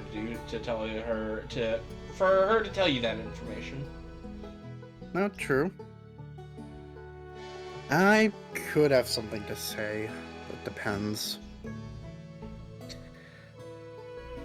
You know, I'll give a... I got something I think I could say. You love him, don't you? With all my heart, I do. And you know how ruthless your captain and your crewmates are? Do you know how ruthless this world is? Yeah. So, I'm gonna ask you something here. Has the thought crossed your mind that your captain might punish her husband by killing him? She would be an idiot if that was the case. You really sure about that? Considering that we spent the last 2 years part of the same voyage, I think I know my captain good enough. Do you? Your captain's so close to succeeding. So close to getting what you all wanted. So close you probably could have tasted it. And yet, you failed. Your husband failed the worst. Let his captive go, no way of getting in or out in the temple. Practically, you're at a standstill and waiting to starve out until one of you yields. And the worst part of it is, it's all his fault. He was the one commanding that post. He's the one who has to take responsibility for the failure. For not getting the information, and for losing the post. And you really think your captain's gonna have a cool enough head to not punish him severely? Especially when death isn't a problem to worry about? In order for her plan to be fully seen, she will need to have a cool head. She can't do this without him. I never said she would get rid of him. Probably kill him once, maybe even twice, but he'll come back. Right? Isn't that all the bargain that you guys struck? My husband is smarter than that for there not to be a way for him not to be killed by the captain if it does come to that, which it won't. You're making a lot of assumptions for a pirate crew that you've never met. True, but aren't all pirates the same? They're bloodthirsty, they're treasure hungry, and above all else, they're not afraid to get their hands dirty even when it comes to innocent people. But I'm not a pirate, and I'm gonna give you something of a choice, an ultimatum. I'm not gonna let you go, But I will do whatever is in my power to, when we do reach your husband and your crew, to at least spare him. So at least the both of you can share at least a cell together. Wouldn't that sound good? Roll me a persuasion. I'm gonna say with disadvantage. Oh, Fair enough. I am giving it a shot. I don't know if it'll work. And I really don't have good persuasion. No, you miss. You miss. You miss 100% of the shots you don't take. I'll re-roll that. fucking nat 0. I guess I'll just roll normal for this one. It would be disadvantage still. Oh, just another disadvantage, so I'll roll twice. Yeah. Okay. that was funny. You want to see him do it again? I do want to see him do it. It's an 11, better than a nat 0. I'm pretty- I like how you think that this was the only way for us to get what we want. My husband is smart enough to have plans beyond plans to make sure that he gets what he needs. And I'm begging on him to win this. So you can go ahead and prattle on your ultimatums all you want. I believe in my husband and my captain's work will come to fruition. And if they don't, well, if he dies, I'll be right behind him. You know, I would be mad. However, I do respect your faith. Not many pirates do have that. I'll leave her to it, just keeps an eye on her. I wonder if Todd will ever realize that he's actually with a group of pirates right now. No one told him that they were pirates, so he doesn't know. All he knows is these are a group of adventuring mercenaries. Alright, This has got to be the densest water genasi we've ever partied with. Look, I'll be honest here. Dude has... Mm-hmm. He is dense. Mm-hmm. do you want to say do you want to say that again, because Discord cut you off? For those at home, well, I do have a 2 in intelligence. Ty does have a -1 in both wisdom and charisma. So he is dense water.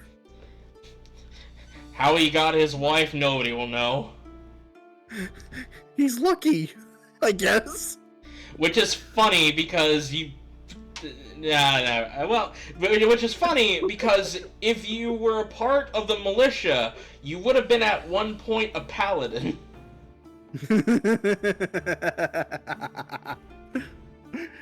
The most socially awkward and nerdy paladin, probably. You dropped all your riz the moment you left. The army was just like, we need your badge, we need your sword, and we need your riz. Oh my god. Damn.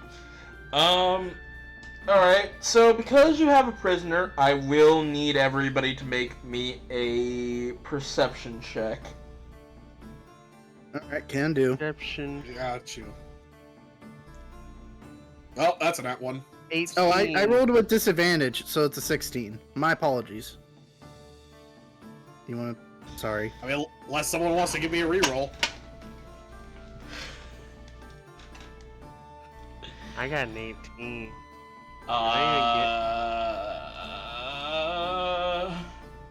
Because I think that But puts what- us what in a about- standstill. What about the NPCs? What about our buddies? The old man is an old man. He's going to fuck bed.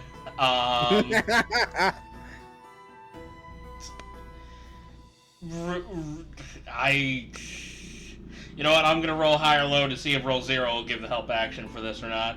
But Starzin, high or low? You know, I'm rolling really low, so I think it'll be a high this time.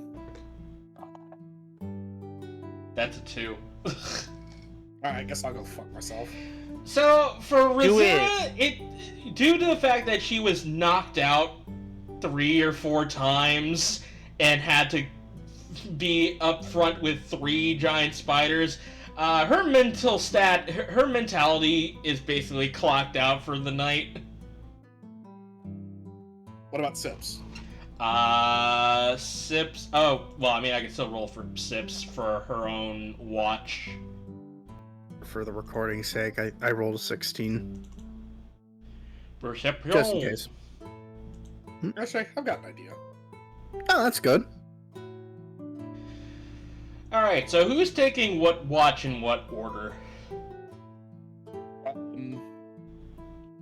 I don't have dark vision, so I'll take the first watch. Oh, no, wait, do I? Yeah, I do have dark vision. Never mind, I'm not playing Brutus. Sips it doesn't have dark vision, so she'll be taking first watch if that's the case. I could take second or third. Starzin? I'll take last watch. Okay. As the night goes on, everybody's like keeping an eye on the prisoner. So far, she's been fast asleep for the majority of the time. You've been making sure like she doesn't escape, her ropes are taut and stuff like that. Starzin, I need you to roll me a D100 to see how severe the nat 1 was. I had a plan to mitigate it, but I guess I won't be able to do that. Well, what was your plan? Oh, I was gonna make a plan to basically to ritual cast alarm. So that like if she specifically goes somewhere or tries to do anything, then you know. I mean, yeah, you can do that. Let me go ahead and look up the rulings for alarm real fast. Let me take a look too. Alarm. You set an alarm against an unwanted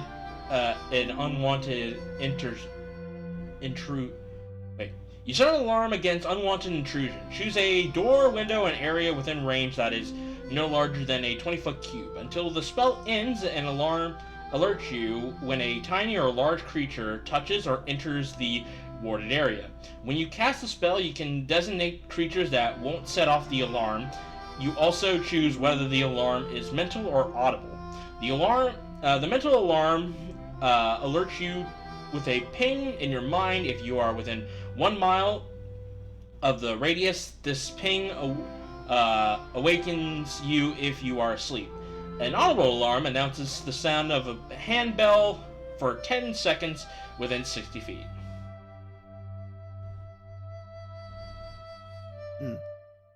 What's your call? Well, I'm allowing you the alarm thing. You could still do that, but you did roll a nat 1, so I do need you to roll me a D100. Alright. Now the question is how did you set up the alarm, though? Probably would have set it up to where... Okay, I technically probably would have done it in a weird way where if she moves out of a specific area, then she probably activates it. Okay, so basically if she walks out of the area, it will go off? Yeah. Okay, good to know. Like when a prisoner or a criminal is under house arrest and has the band around them. That's a 16 on the D100. That's pretty low. Oh, let's see if low is good or bad, because I'm not holding my hopes up. Low is pretty good. By the way, which I said I could take either the 2 middle watches. Which one do you want? I'll take the second middle watch. Okay, I'll take third then. Alright. So, how do I explain this? How do I explain this in the best and / worst way possible? Well, you don't because both of those because one of those things is not like the other. So, during your watch, there was like a moment where, actually, hold on, let me go ahead and look at something real fast. So, there was a moment where the pure exhaustion of the fight that you went through and the information that you've learned and the stress and the dauntlessness that's been going on for the past couple of days finally basically hit you like a freight train to where you're like dozing off and on again. Like, you know, there's moments where you close your eyes just to get to, you know, to rest your eyes a little bit, but eventually it just comes down to like you're just under so much stress that you do need to actually take a rest, or else So I just kind of start dozing on and off, kind of thing. Okay, yeah, I get Yeah, and when morning comes, you did have a bit of a sleep. It was a light enough sleep to where like you were still alert, but you still had enough rest for you to essentially get yourself the proper long rest needed to recover all your things.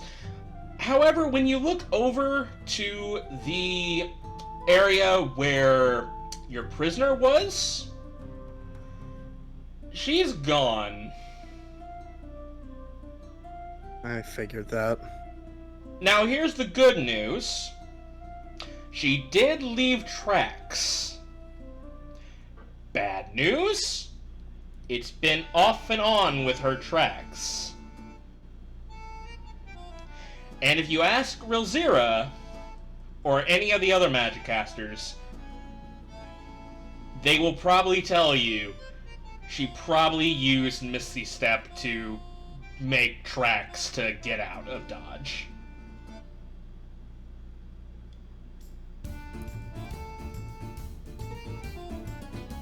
Well, can't really say I didn't see that one coming. Yeah, kind of expected that.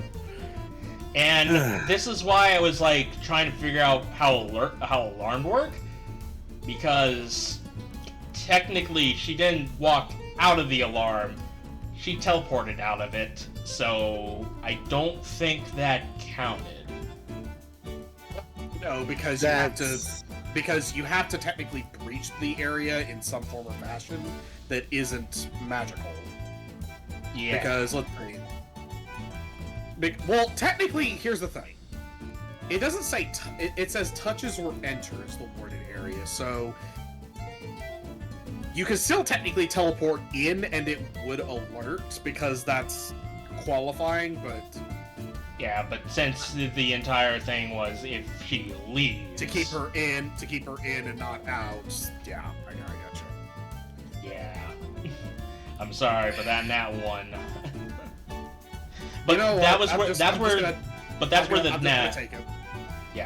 the D100 came in to see if she leaves tracks, which she does. But it's up to you guys if you want to follow her. Is that something that you guys want to do? Or do you want to... You do have the priest, and based off of how things are going, time is of the essence. But it's ultimately up to you guys. I don't think we got time to waste anymore. Nope. Even if we do find her and grab her, that's just more or less taking her back. She's not going to give us any information. And what she's going to do? Tell her that we're already going where they're trying to go? Or, you know, this? She already knows what her husband does. Either way, it's no help of us if we stop her. No help of us if we catch her even. I think we should. Most it would do. Most it does is just give us someone else to fight when the inevitable throwdown comes. If she even makes it. We don't have time to think about that. Let's just keep moving.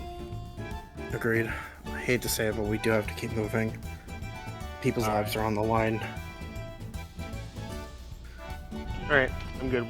Just keep moving. Alright. Well, in that case, then, you finally make it to Frostgate. Back to the town that is, that has all the guards guarding the 2 bridges that lead into the forested area of Everglow. And, so this brings up the question of, what do you guys do here? Well, I'm going to turn to Mr. Thulren and ask what he thinks we should do, considering the current situation we are in.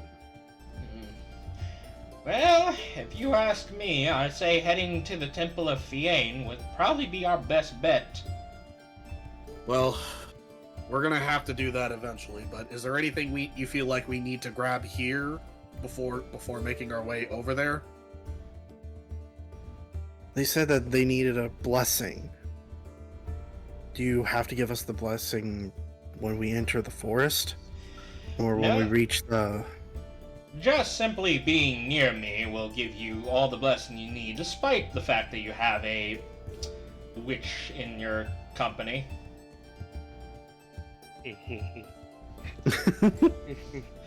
I will say, though, if we do meet with the priests of the Temple of Fiane, your dark magic will not be welcome, so I would suggest you keep that under wraps. I won't use it unless everything deems it needs it, so I will leave it alone. Yes, because you know where your magic stems from, yes? Thumbs up. Good. Alright. I will say, though, it is a relief that somebody's using the dark gifts for good, though. As uncomfortable as it may seem. Double thumbs up, like, yeah. I guess you could say it's like the enemy of my enemy is like my friend. Eh. Yeah. Either way. Well, for me, I will need to go to find Finwick, let him know that I'm all right. After which, I'll go ahead and grab my priestly garments and items, and we will. And when you lot are ready, we'll set off to the Everglow. Hopefully, they didn't mess up the ritual for barring it to fixing the protective ward. Here's hoping. If they did, we'll find a way around it. All right, I'm gonna go with Mr. Thulren to see Fenwick and help him get his stuff together. We meet back at the gate when we're all done with our business. Sound good? I'll bring the guards and let them know we're back. They can give us carts and help us right there. Good. Thumbs up. Definitely not gonna get drunk. But Alright. So Thulren goes ahead and grabs, after talking with Thimblewick, and, Thimblewick is like, wait, nope, that's not right. What's up with the money? No, that's yes. Okay, yes, I got it. Oh yes, you brought him back. Good. Oh no! I appreciate what you've done. Thank you, thank you so much. I've been worried sick about Mr. Thulren. I got nothing to say. I also can't react very well because it's just the voice. Creepah, Stoneface. I don't have much, but here you can have this as a reward. He goes ahead and slides you a greater mana potion. Ooh. Thank you. I'm mostly just happy we got there just in time. Yeah, yeah.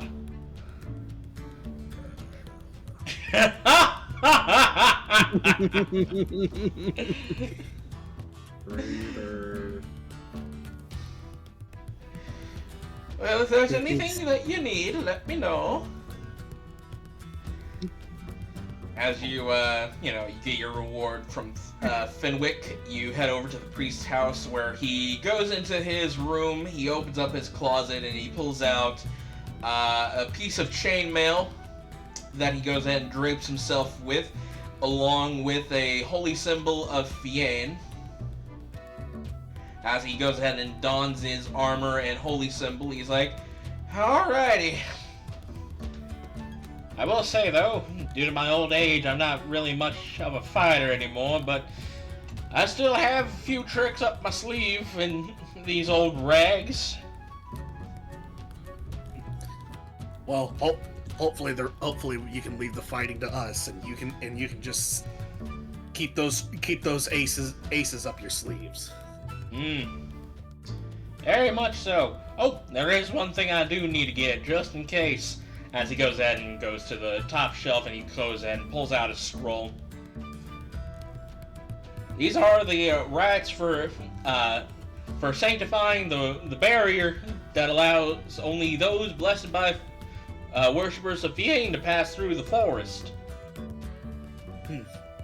Based on what based on what the tiefling told me, odds are they mess with the stone that allows that to happen, so I'm gonna need to re-sanctify it. Understood. Well, All right. Do you have everything, Mr. Thorin? I believe so, I do. As he goes ahead and pulls out his walking stick. Let's head back to the gate and meet everybody. Wait for everybody. Alrighty. Tide, you go ahead and you head over to the guard station. Mm-hmm. You go ahead and you talk to the captain of the guards. I believe you tell him everything that you've done. Yep, I let him know about the one other person that we destroyed. We beat the group of pirates that were residing and killed majority group of pirates that were residing there. One escaped, two escaped, one of them being a high-ranking member. And yeah, we saved the priest. Yeah, we're gonna need a ride down. We're gonna need the ride now. All right. After you tell them that, he will go ahead and authorize a couple of men to go out on a scouting mission to hunt down this gnome woman that you described. That way, if they do find her, they'll bring her back in. Got it. And after which, he will go ahead and ask another set of men to get a carriage ready. And he said that it'll be ready in about an hour, so just meet at the front gates, and the cart will be there for you. Got it. All right. Zilyana, is there anything you want to do? Not Booze. really. Well, I mean, I could go get drunk. I could. I mean, you could. I won't stop you. Just quickly pass by the bar and just get drive through. We're not gonna be happy with you. Just go pass by the bar, go through its drive-through, grab a quick shot. Guys, do I do this? Do I get drunk? It's up to you. I know it's Your up to me. character. The problem is, I know. Fuck yeah, I'm a roll There'll a be thing. unforeseen consequences. I'm a roll a thing. I'm gonna if I get roll a 10 odd even because I can't make the decision myself. Odds, obviously I get drunk. Evens I don't. All right, let's see. Okay, I don't get drunk. All right. Man, that was close. I will instead probably just hang around the bar area and people watch. Okay. You go ahead and you start people watching as you you wait for your companions. An hour passes by, everybody meets up at the front gates as you take a carriage back to Everpeak. It takes roughly about, like, an hour or so to get there from carriage. Alright. So, yeah, eventually you make it. Hell yeah. Alright. When you arrive to Everpeak, you see that the town is coming along pretty nicely. A few more houses were built in the construction. Less people are despaired by the situation, and looking on the bright side of things, they're talking amongst themselves, they're chatting, some of the kids are playing in the snow. The men and women that are buff continue to with the reconstruction of the town. Food is being made for the townspeople. There are plenty more guards here, thanks to you guys for your crewmates for sending the message to the city of Everglow. And along with that, you actually do see two familiar people. Oh. Hmm? You see Metra along with Veracus. Oh boy. And of course they see you and they run towards you and say, "Oh, you're back. How was the old pirate raid thing, or whatever you call it?" It was rough, but we got the job done in the end. You guys are a sight for sore eyes. Yeah, we have news too. It's not good, Starzin. What happened? There's a moment where both Metra and Veracus look at each other, and Metra looks over and says, They took Iris. You see where he was worried, and then you just see his expression change very drastically. Here, I'm with the group, right? Yes, Just you making are. sure. Tide, seeing this, he's gonna try and stand firm and try to say, "How did this happen?" Well, sorry, there was one more person along with that. They took Iris and Akane. So, I don't know what happened on their... Actually, Veracus knows, but essentially we were there giving the warning, and when we were on our way back, we got ambushed by a bunch of blights and a crazy man with an axe basically blindsided us, and when the combat died down, we noticed that Iris was gone. And Veracus goes ahead and shakes his head like, something similar to that as well, except it wasn't a crazy man with an axe. It was just more blights and a couple of pirates that came in and attacked us and took away Akane. He's like just visibly angry, like his arm is like actually, like his metal arm is like straining and shaking. Now they're really gonna pay for this. Tide puts his hand on your shoulder, the metal one specifically. And he does say, "We will get them back. They will pay for this. But we need cool heads for this." You're right.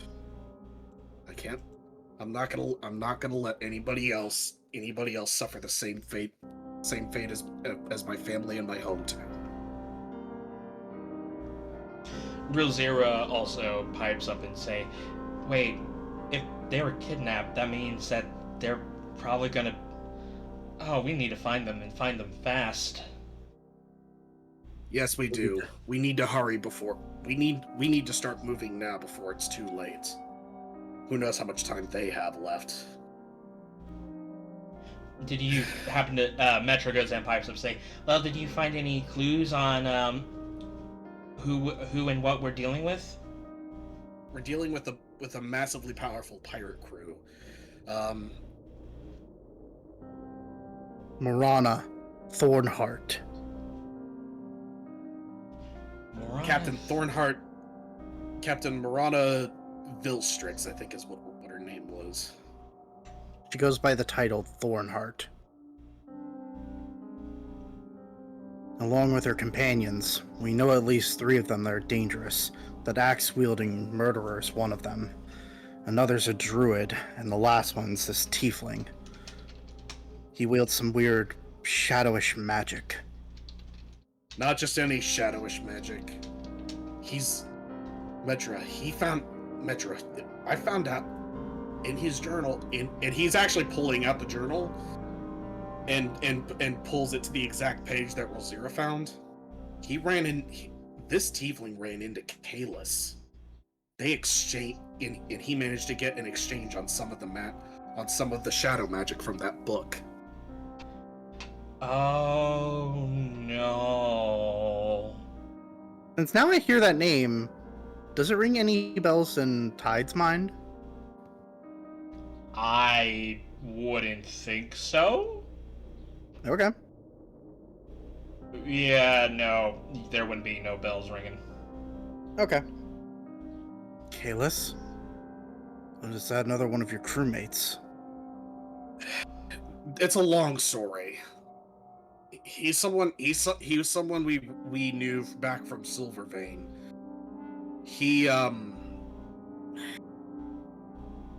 currently walking his own path, and he has very dangerous magic on him. What I want to know is why he exchanged some of that magic for information with these guys. Well, you do know in the book, they exchanged information so that way he now knows how to create a shadow elemental, and now Elijah knows how to create a shadow aberration. Right. Well, I guess what I'm more trying to say is what would compel him to share that information with someone that was more or less who could come off as potentially problematic, but you know what? I'm not even gonna. Right now, that's fine. If that journal doesn't say he's still there, then I think there's no reason to worry about your colleague, Kalis. I have my own peace of mind. More than likely, he's already long gone, so that's not what I'm worried about. Based I on have the my time, own pieces of mind. I will go ahead and clarify this timeline of events. Essentially, this crew met Kalis. They left. He went to Aria Woods, and that's where you met him. And anytime before that, he met up with them and then learned the tricks. No. No, I meant as in anytime before they re-met with Kalis. Okay, yes. Yeah, so essentially, he found the information, he went to Aria Woods, and that's where you guys met him. So in the timeline order, yeah, that basically in between after Silvervein and after Windy Hill is when that whole exchange happened. So it was like well before we even ran into him again. Correct. Okay, gotcha. Well, we'll worry about the Kayla situation later. But the only thing we really need to know, we need to keep in mind is that whatever that tiefling's going to conjure is probably going to be somewhat similar to the magic from that book. We need to keep our guards up massively. Where's everybody Okay, I know where Iris and Akane are. What happened to everybody else? Did everybody else at least get to safety? Yes, they're over at the newly constructed tavern area. So they're basically there hanging out there, seeing what they want to do next. All right. Thank you, Metra. She nods her head at that as she basically leads the way to the tavern. He's gonna follow. Follow behind as well. Alright. Alright, so you go ahead and you make your way to the tavern, and you see a couple of people there. They're, enjoying a meal, enjoying the little time that they're enjoying their break, getting some relaxation before they need to go back and help reconstruct the town. You see you see the rest of your crewmates that you brought back or were summoned by. You see Harvey sitting at one of the tables, drinking a pint of ale. You see Shock Reyes sitting next to him and saying, like, I fought this weird mushroom thing. It was crazy. Gaines is sitting at the table. Gaines is sitting at the table, just like polishing his spear. And you see Javnung sitting next to Shock Reyes, enjoying the story as he's like,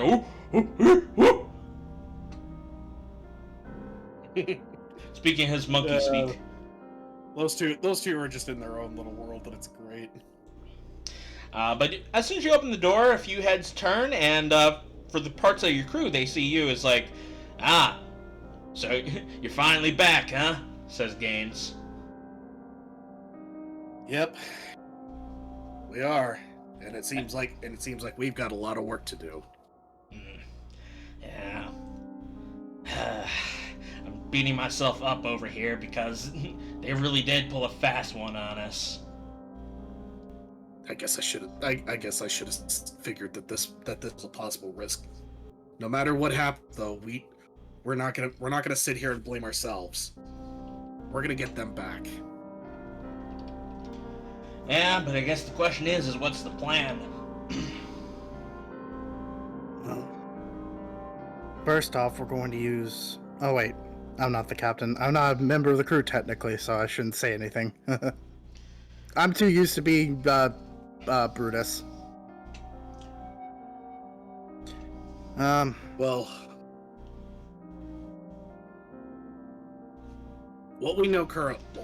this is what we know currently. We know that the center of the island is entirely blocked off, thanks to them tampering with some of the magical wards. They're hoping to starve out the worshippers of Fiane at the temple at the center of the island. Luckily though, thanks to our efforts outside of Frostgate, we managed to get ourselves a high priest of Fiane, and he's agreed to help us get that far so we can stop this. Now the only thing is that we need to figure out where they are and where they're holding everybody. And most importantly, we need to prepare to fight a bunch of nasty things, and most likely fight the people that kidnapped Iris and Akane over and over again. I've been thinking about something. The few heads turn over to you. Now, let me get this straight here. Something I've been trying to figure out. The priest did say that they had made a deal with the Blight, the one that's the mastermind of all this, or the master, right? They have a pact with Skaith. And are part of this Galeth Blight. Exactly. That would mean the Scaleth Blight would have to be somewhere in the island, or more or less somewhere in the forest. And if these things come back because this Blight All we need to do is find it and cut it up from the roots. But that's easier said than done. Where to find it is the more trickier problem. But I think I may have a hunch, and this is just my idea. If what the father priest said was true, that they mess with the ward, they obviously are probably still near it. Probably trying to tamper with it or break it open. Or at least that's probably what their idea is right now, unless they have another way. They're either near some wards, or at least near one. Am I wrong? Well, Mr. Thorin has perhaps some magical rights because there is a stone that he will have to re-sanctify. So we know we'll have to go towards one of the source points of the ward. I know this much. There's only one ward that we need to go to. That we need to sanctify. As soon as we sanctify it, we'll be able to go in. Okay, so one ward to re-sanctify, and then we should be able to get to the center.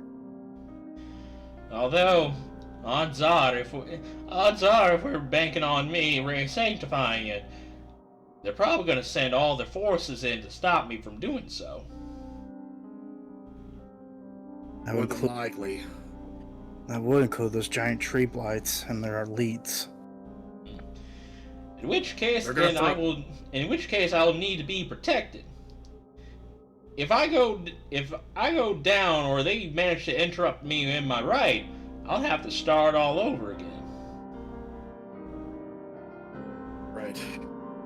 So when we do this, Mr. Thorin is top priority.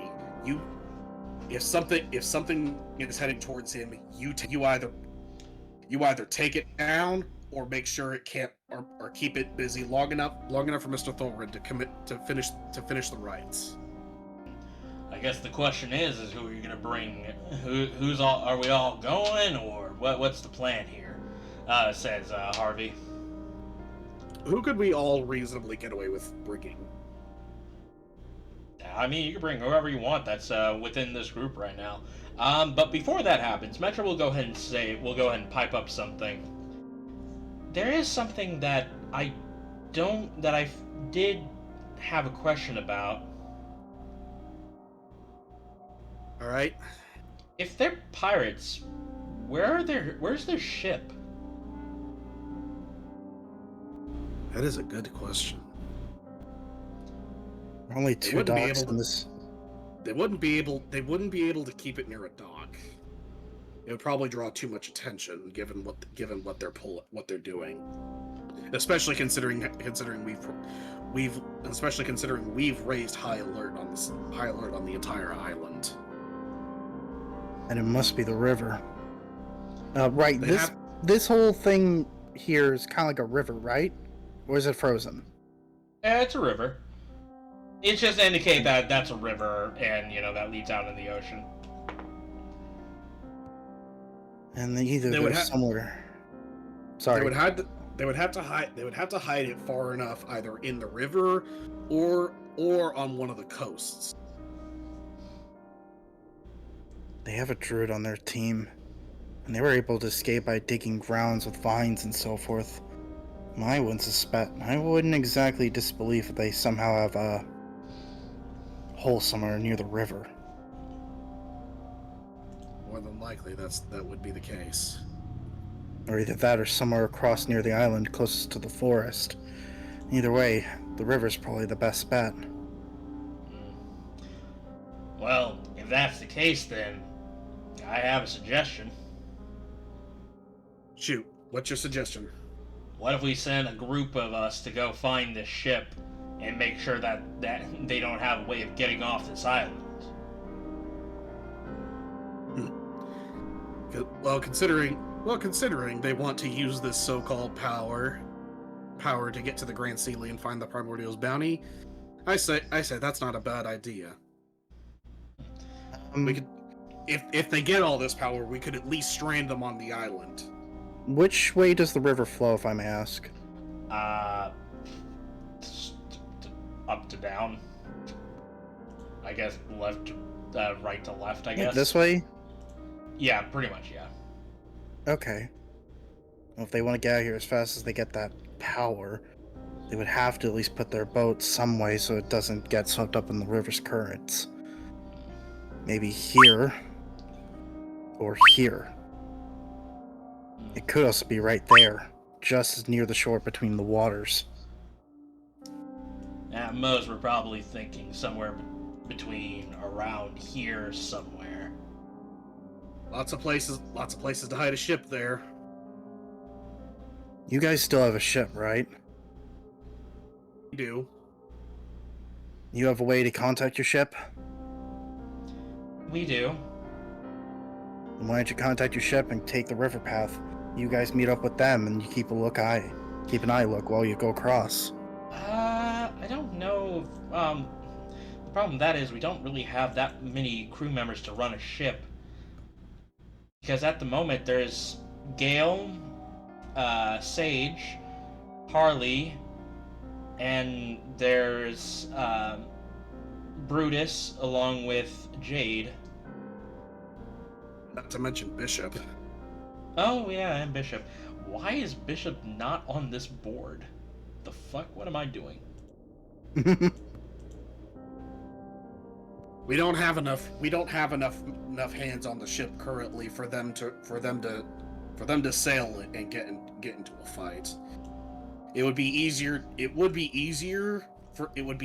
for us to send a small team, for us to send a reasonably small stealthy team to go and sabotage the ship and ensure that they won't be going anywhere. Shock Reyes will go ahead and speak up and say, yeah, I mean, we could go ahead. We could ask the gods if we can borrow a carriage.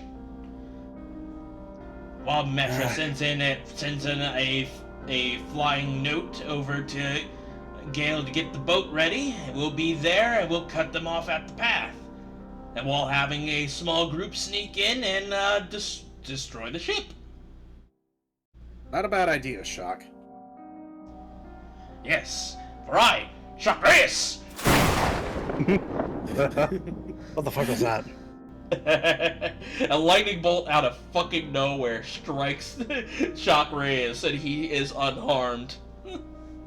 The fuck? You get used to it. You can actually roll me a religion check to see what that's about. Yes, please do.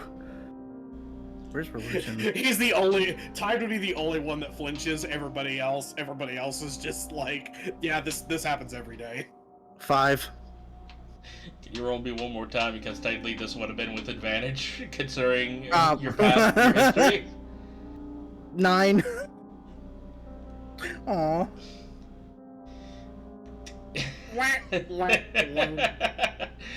What the fuck's his deal?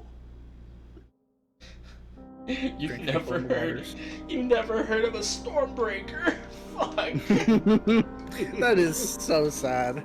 Oh, Christ. A water genasi, a member of the Ocean Knights. Never heard of them. Never heard of these guys. Which sucks because they're a part of the militia. You dense motherfucker. Oh, Christ alive. Remember, he's hard water. You just Forget don't hard pay water. attention, that's what happened. Forget hard water, you're a fucking iceberg. Alright, so this brings up the question of who do you want to bring with you? And who do you want to be sending off onto finding the ship and destroying it? Alright, what are our options currently? Oh, that's a good question. Let's go ahead and go over to the thing. Mm-hmm. Alright, so here are the people that are with you at this very moment. We have Harvey, Gaines, Metra, Verakus, Shock Reyes, and Javna. You also have, well, I mean, they're not going to be with you, but, I mean, I guess you could. You do have the pendant that allows you to switch out party members. Right. Honestly, you could do that to send one of them back and, let the other crew members, do their thing. We need Right. we need crew members that are strong, sturdy, could be defensible, or even have support abilities or utility abilities. I will say at this point, both Brutus and Jade are fit enough to finally do something. All right. So they'll be reliable in the ship combat, or the ship whole thing. Correct. I mean, it goes without saying, Brutus is staying on the ship. He's going to be the helmsman as well as he has decent stealth. So then, let's see what we have. In terms of support, in terms of reliable support, well, here's the thing: we're going to need people that can pull aggro and people that can crowd control, because ultimately that's what's going to be most important in this fight. I also recommend some people with fire, considering the blights. That makes Veracruz a contender, a heavy contender, considering he has fire. So we're going with the usual of pick 2 NPCs that will be joining with you on this expedition. I'm gonna say, I'm thinking about it now. I think Rilzira needs to stick. Rilzira still needs to be with you because part of her goal is to go to the temple. She can't do that while she's on the ship, so I think she's basically permanently stuck as a party member. But for the sake of fairness, I will still allow 2 more party members to go with you. Thank you. I was about to say, I think we should have more than 2. Well, we're kind of going to need it because right now this is a decent party lineup that we have, and considering the fact that we are going to be going up against what is tantamount to a very small-sized and powerful militia, we're going to need all the help we can get. So, on top of that, I will say, Jobnung does have fire capabilities as well. Because he is a Path of the Giant Barbarian and he's level 6, he can deal an extra 1d6 damage of an element of his choice between cold, acid, fire, lightning, or thunder. So he can do an extra 1d6 of thunder. I thought that was the case. I just wasn't 100% sure because I didn't remember how Path of the Giant works right off the top of my head. Because I thought it was like a damage type that you're more or less stuck with, but then again, that didn't make sense because I've read the subclass before. But yeah, my vote would definitely be for Raucous, and that would be because he's got a D10 of health, right? He has a decent amount of health. He has 57 HP. Okay, so that puts him on par with some of our tankier people a little bit. Yeah. It has an AC of 17. He also has the ability to where if he takes the dodge action, if he takes the raid action, he'll be under the effect of the dodge action as well. That's right. So actually he becomes really reliable as an off tank. Then that just comes down to the fact that we need to figure out who would be good for crowd controlling. We need either a caster or support user, so I was just thinking of Metra or damn, it's been a while. I'm trying to find her thing. It's right here. Sage. I don't know much about Sage, but Sage does not have any capabilities to crowd control. Okay. She controls a puppet, and that puppet does the attacks for her. Okay. Yeah. And honestly, while she could be reliable in a couple aspects, we'd be mostly banking on Gale for a lot of that. Yeah, because Gale as shit. Gale and Sage are a package deal. If you're taking one, you have to take the other. And unfortunately, only one of them would be useful in this circumstance. I don't know about that. Sage has her capabilities. If I look back on her things real fast. Well, I don't remember all what she does, and I've been meaning to get her some better puppets that she can use and be more effective, but let's see we all here. know I've got like a laundry list of shit I need to do. So, like, one of her things is, like, she can control multiple puppets at a time, so that's 2 more people that she can, that's 2 more creatures that'll be on the offensive with her. She also has the ability called Willing Puppet, where if a creature is incapacitated, paralyzed, or stunned, she can attach a set of arcane strings to a willing creature within 30 feet. On that creature's turn, you can use your reaction to allow that target to move and make an action. In addition, you can use your reaction to immediately stand the target up if they are knocked prone. This is only possible if you have a free hand to create more arcane strings, arcane threads in this way. Well, that actually does give her some extra viability. The problem is that she only has 2 puppets. Which one of them is not really a combative puppet, if I remember correctly. You gave her a puppet that was like A craftsman puppet. Yeah, you gave her a craftsman puppet. Yeah, which I actually did have plans to give her 2 more combat puppets, but the problem is I have not had the time to make them. I mean, you had the time, you just found other things you wanted to create first, and you put them on the backlog. Like I said, I have a literal fuck ton in my work log. I can't really be blamed entirely for it. I mean, we can't blame you. That's entirely possible. But it's not justified. It's not justified. We should also look at it from another angle. Those who are not going to join us for this straightforward thing are going to be the B team that's going to go and sneaking in and doing shit. So we should put ones that are great damage skirmishers as well as sneakers in that side. The rest of them are more than likely going to be on the ship. Well, actually, no, that's not true. Some of them will be on the ship, some of them will be sneaking up and fighting. Essentially, they're going to use the ship. They're going to use the ship to block their path if they try to escape, and while the other ones go ahead and fight on the deck of the ship.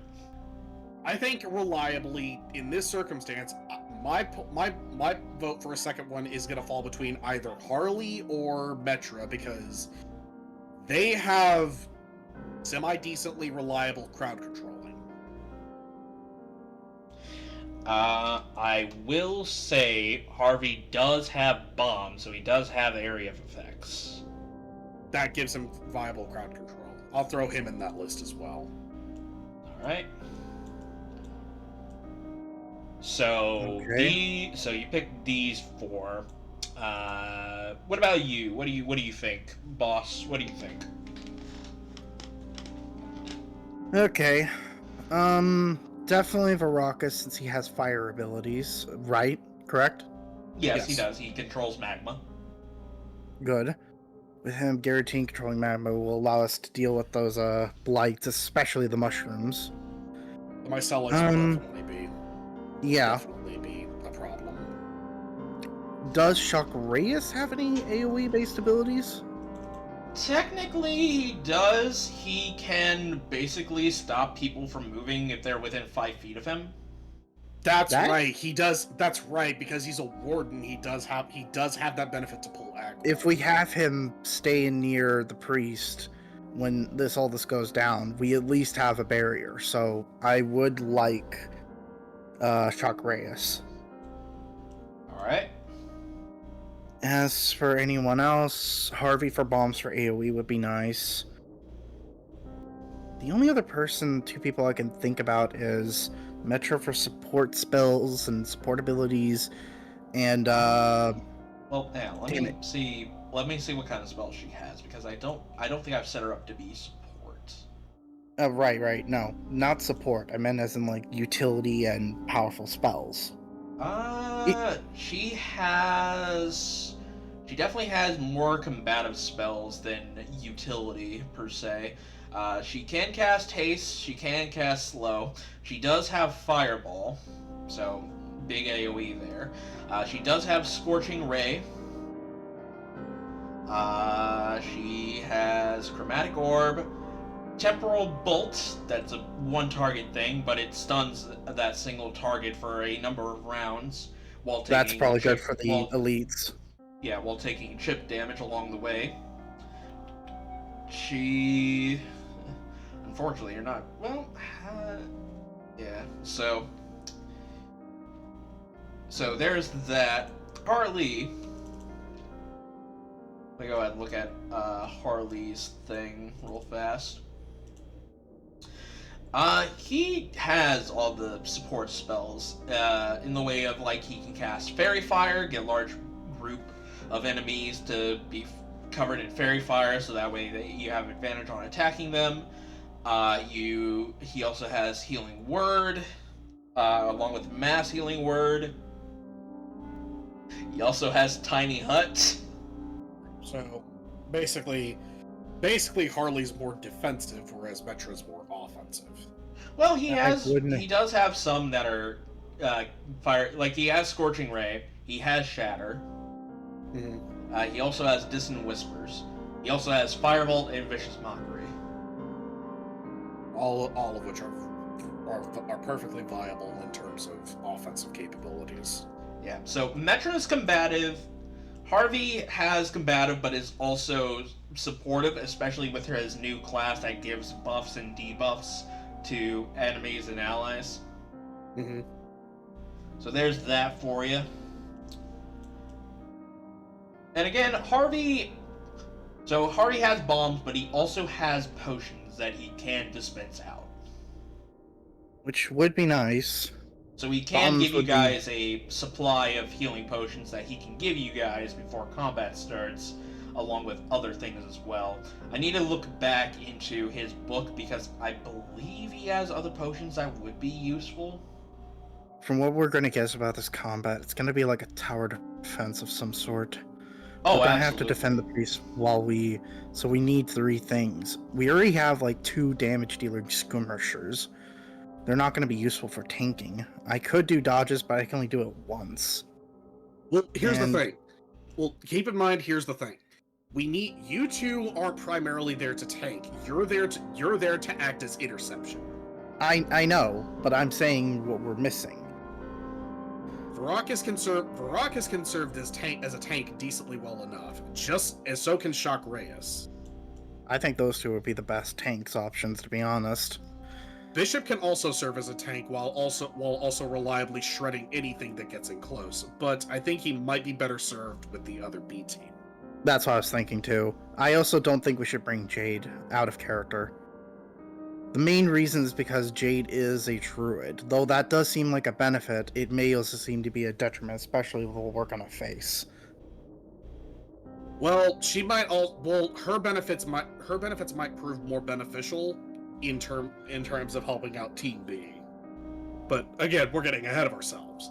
Yeah. So my personal votes would probably be between Varakas and then either Metra or Harvey. I think I already did my 2 votes technically. They would be Shock. Oh, I get 3? Yeah, that's the whole point of it, is that each person will pick 3, and the 2 that have the popular votes go. Okay. I'm gonna go with Metra as my 3rd. My other 2 were definitely Shock Reyes and Varakas. Shock Reyes, Varakas. We need defenders. Alright, On. Who do you think you should bring on this expedition of yours? Of ours? Well, I was wanting Chuck Reyes, Metra, and is that Harvey? Yeah, Harvey. Yeah, there's Harvey. Harley, and then there's Harvey. Yeah, Harvey is here. Harley's this one, right? Yeah. Okay. Yeah, these are the 3 I. Okay. So, essentially, the majority vote is basically Metra will be coming along with you guys. Metra is a good damage dealer. She has Fireball, and of course, she also has the ability for stunning for the elites. You do have the wizard's the gnome wizard spellbook, so she could start That is copying true. some of the spells down from there. And Okay. also, we also got 2 items we haven't identified. That's true. But with that being said, there are 3 ones left. You need to pick one of these 3 to go on this expedition with. This is tough. This is really tough. It's got to be between the two heavy hitters. Yeah, we need at And- least a tank. Ain't Shockrays tank and do some damage? Shit, he Yes. does that. Yeah, the only problem is that Shock Reyes doesn't... Wait, he does! He does have a ranged thing. He has, the Javelin of Lightning that, Sips bought him. Yeah, Sips did buy that for him. But we would only have one person with fire-based abilities, and that would be Metra. Well, not true. I've got some fire-based capabilities myself. I have Yeah. a little Okay. bit of fire too. Based off of what Okay. you saw, Real Zero also has fire capabilities as well. And Sips can also have fire capabilities if she's in her red form. That is true. I think out of all of us, you're the only one who doesn't have fire capabilities, but that's just because of your class and race. Yeah, I have water. Yeah, and almost tried to sneak in a fucking flame tongue. That was something off the side. Fucking But let's not look at that. Let's not look at that. put you on full blast, asshole. Alright. Alright. Let's go ahead and look at what we have. Harvey, not much of a tank, but what he does have is AoE. And some of his AoE bombs can do fire. Mm-hmm. Along with, I believe he also has basically flashbangs. Which would be good against the normal pirates. Oh, wait. Well, yeah, it would be good for the normal pirates, but you also know that that probably wouldn't be as good considering the fact that Blights have blind sight, meaning it doesn't matter if they're blinded or not, they can still see you. I kind of remembered that. That's why I said it's probably good for the normal pirates. So what's also going on for him is the fact that he can create... he can also create potions of healings that he could pass along you guys for, recovery reasons. I think he can make... How many can he make at a time? The number of risen die level to brew a potion are given on the thing. Oh, so how many dice does he have at this current juncture? He has 6. So he can make 6 healing potions. Okay. That he can pass along to the ones that are going to be taking guard and stuff like that. I like how I look down at the level 20 ability and I see formula, nuclear bomb.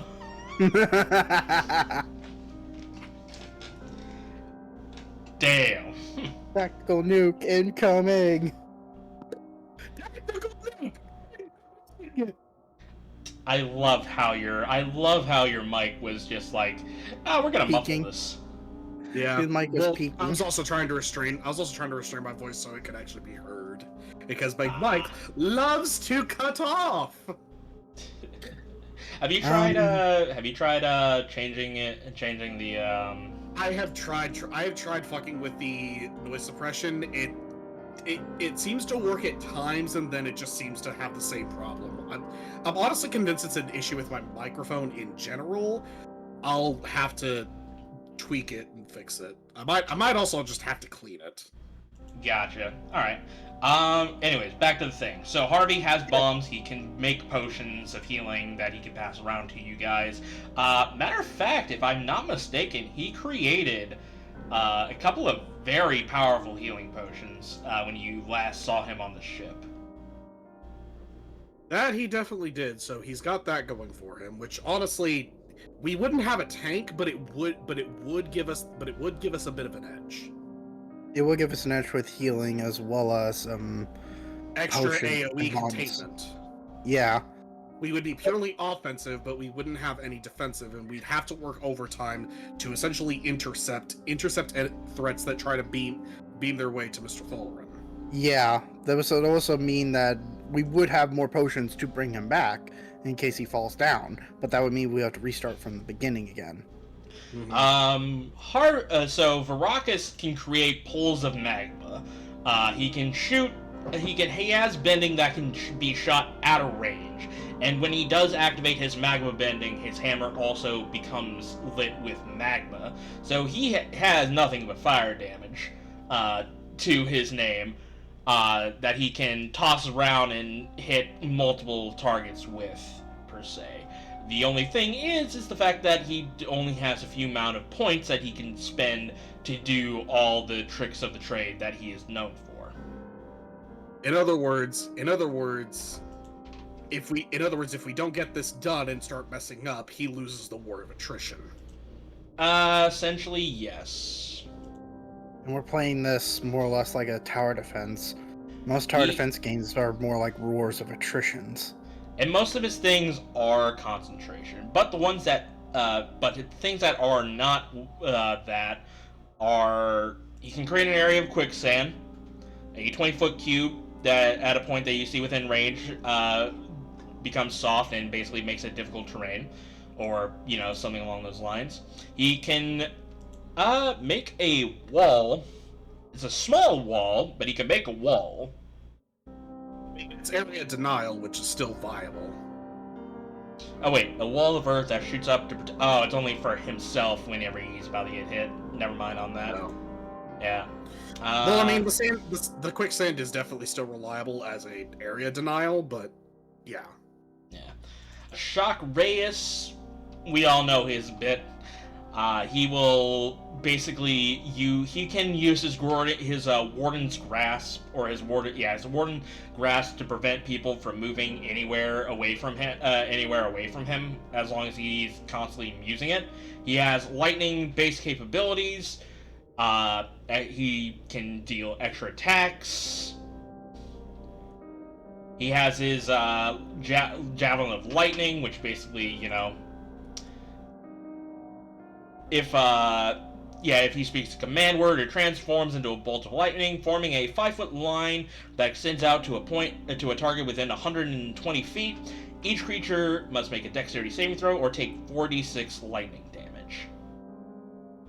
And lightning damage wouldn't be terrible, considering it's at least something that they can't negate. Correct. So it wouldn't be fire damage that would be beneficial against them, but it would at least be extra damage that they can't negate. Yes. So between these three gentlemen, who do you want to bring? Now here's the big question. Do we want to go all offensive, potentially lose the war of attrition, but gain a good advantage? Or have an all-rounder that's decent, but have no fire attribute? I think we have enough fire to cover it. I think we go with the all-rounder. We can still tank. I agree. So then I guess that means that you and I are thinking Shock Reyes. Yeah.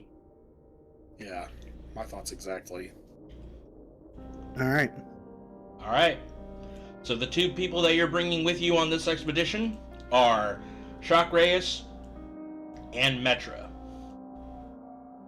Everybody else will be heading on to a carriage going back to the city of Everglow and getting ready for a excursion to find the ship, destroy it, so that way the pirates don't have a means of escaping the island.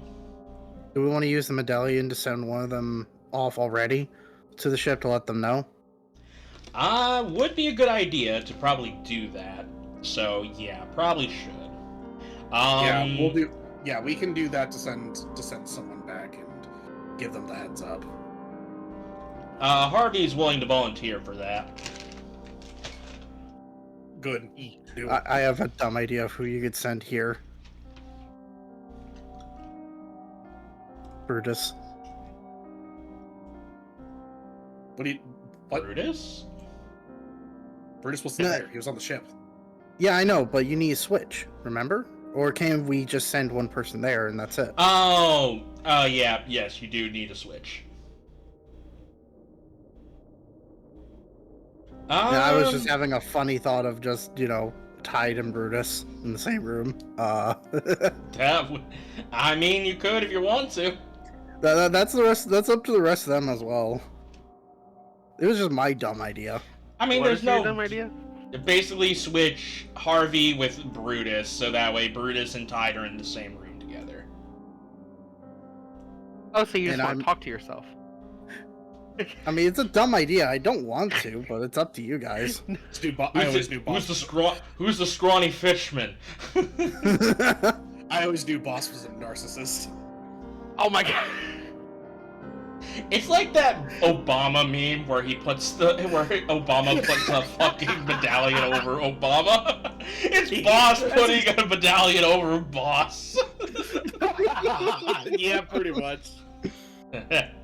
Alright, so for the sake of expediency, you go ahead and you bring Shock Reyes and Metra with you. You go ahead and you activate Medallion, and immediately the two, Harvey will go ahead and switch places with Brutus, and everybody begins to set off onto their merry way to enact their plan to deal with these pirates.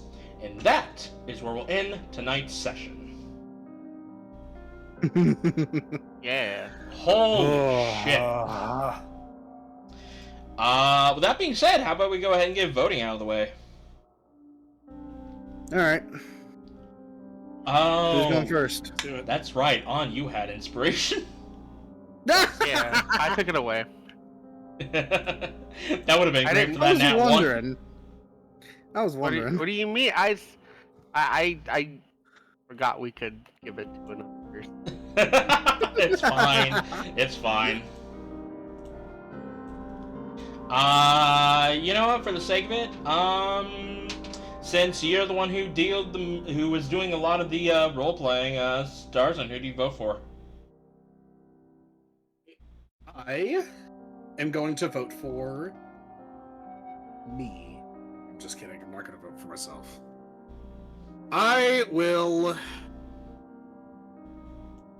I'll give it to Boss. Ooh. And I will do it because, he had because while I did a lot of the role playing, he actually came up with some of the more interesting plans, like with the whole, destroying the incubation chamber, rushing in to capture that stupid bitch of a gnome. Who got away? Yeah. That and him just doing his own little roleplay moments. So I'm gonna give it to him. I never thought I'll see the day that Creepah gives a point to the boss. Yeah, you'll never see it again. All right, boss, who do you vote for? Well, I don't vote for myself, so I'm gonna give it to Creepah for doing the majority roleplay moments, for the rage moment of the anger and the feeling of rage about what happened to Iris, and in general the realization of everything going on and him trying to figure things out and so forth. Okay, and On, who do you vote for? I'm gonna vote for Boss because it's basically the same reason much of what Creepah gave, because he really did have good ideas, came up with a good plan. All right, boss, you are the MVP. Yay! You are Thank the you. Pog. Thank you. Yo, Jimbo Pog. Wait, hold on. I need to do this for posterity's sake. Pog Damn it! Jimbo. Why can't I do it? Why can't I change it? Are you trying to change your profile picture? I've done it before.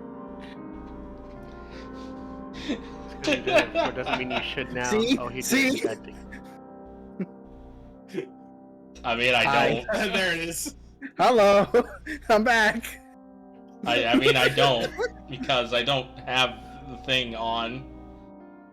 I don't see... Oh, you mean on Discord. Oh, Yeah, on he's doing it Discord, on yeah. Discord. He's doing it on Discord, not in the call, not in the actual thing. Yeah, if it was Yeah. in the actual thing, you'd have to edit it to do it. Yeah, you would have to edit it. I'll edit it. I'll edit it in. By the way, found out what the origin of Pog means. Wait, Which really? is Play of game. Pog. Really? It no one else originally know came that? from Overwatch. I didn't. Holy! Wow. I did not. to Okay. know that something so cringe could make something so based. I would never miss an opportunity to shit on Overwatch. All right. Will it be a luck coin flip now, or will it be giving Clyde the luck die? Why would we give Clyde the luck die? He did shit. No, we're gonna go ahead and flip a coin. Roll to 4. So 1, 2, 3, 4. Starzin, you get the Lady Luck die. Augers. Lady Luck comes back to her rightful man. Lady Luck comes back Wow. to fondle your balls. Exactly. And with that being said, thank you guys for watching the latest episode of Primordials Bounty. I hope you guys enjoyed. If you did, please do subscribe, follow, leave a like or a comment, and we will talk to you guys later. Say goodbye, everybody. Goodbye. Bye bye. Tune in next time to see a potato commit a war crime. Yeah, That potato Starzin. yeah. Bye.